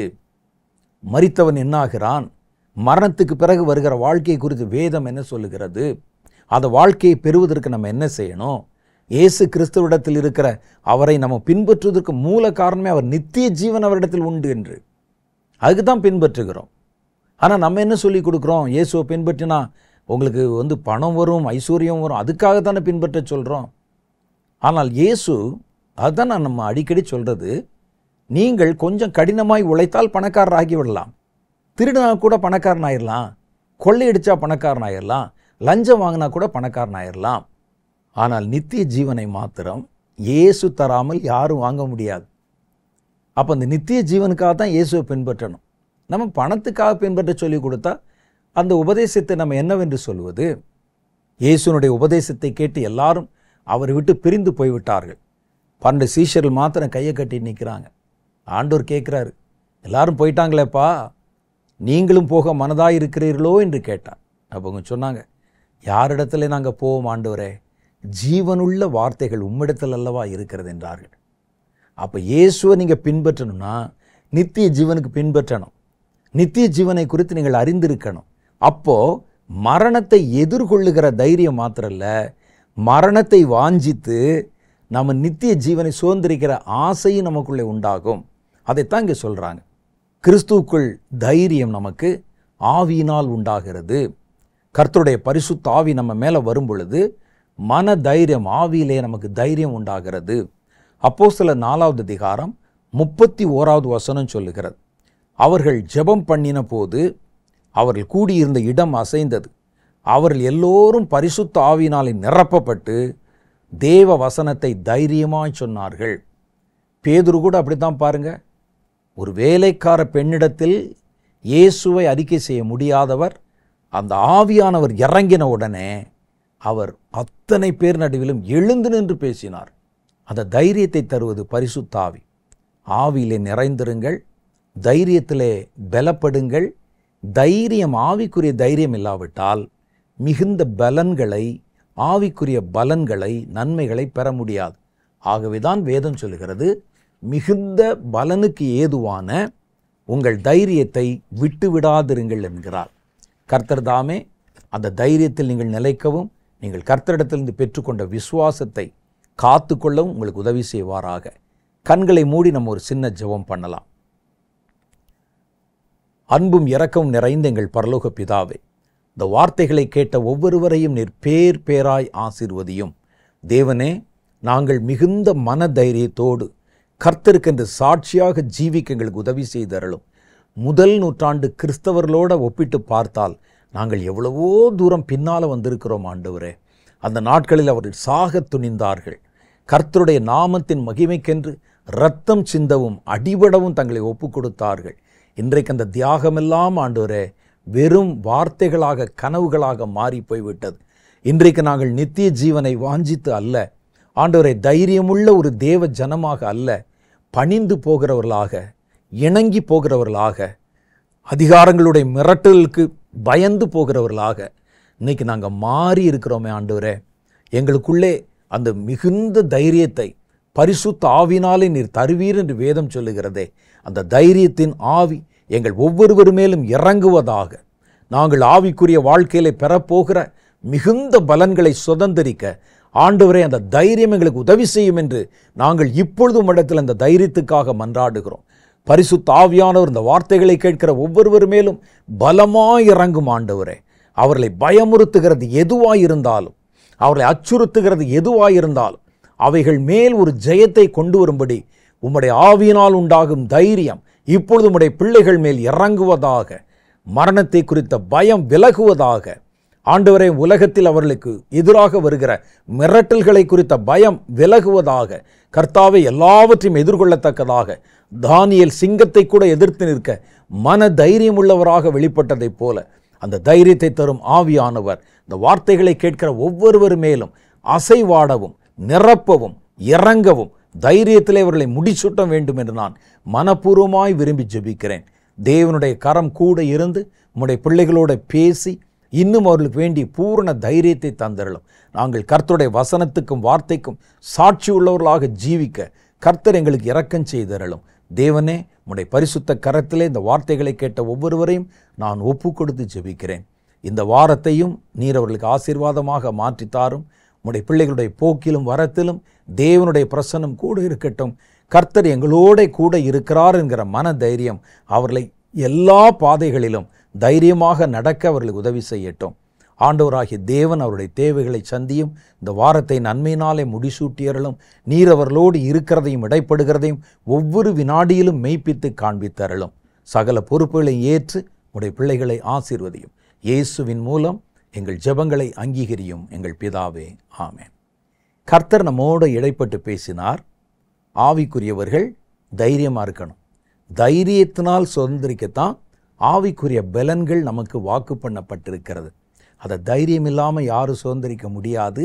ஆவியிலே நிறைஞ்சிருங்க. நித்திய ஜீவனை குறித்து தியானித்து கொண்டே இருங்க. கர்த்தர் மேலே மிகுந்த வாஞ்சியாக இருங்க. தைரியத்திலே பலப்படுங்க. கர்த்தர் சீக்கிரம் வருகிறார். ஆமென். அடுத்த வாரம் வேறொரு புதிய செய்தியோடு நான் உங்களை சந்திக்கிறேன். அதுவரை கர்த்தர் உங்களை ஆசீர்வதித்து காப்பாராக. ஆமென்.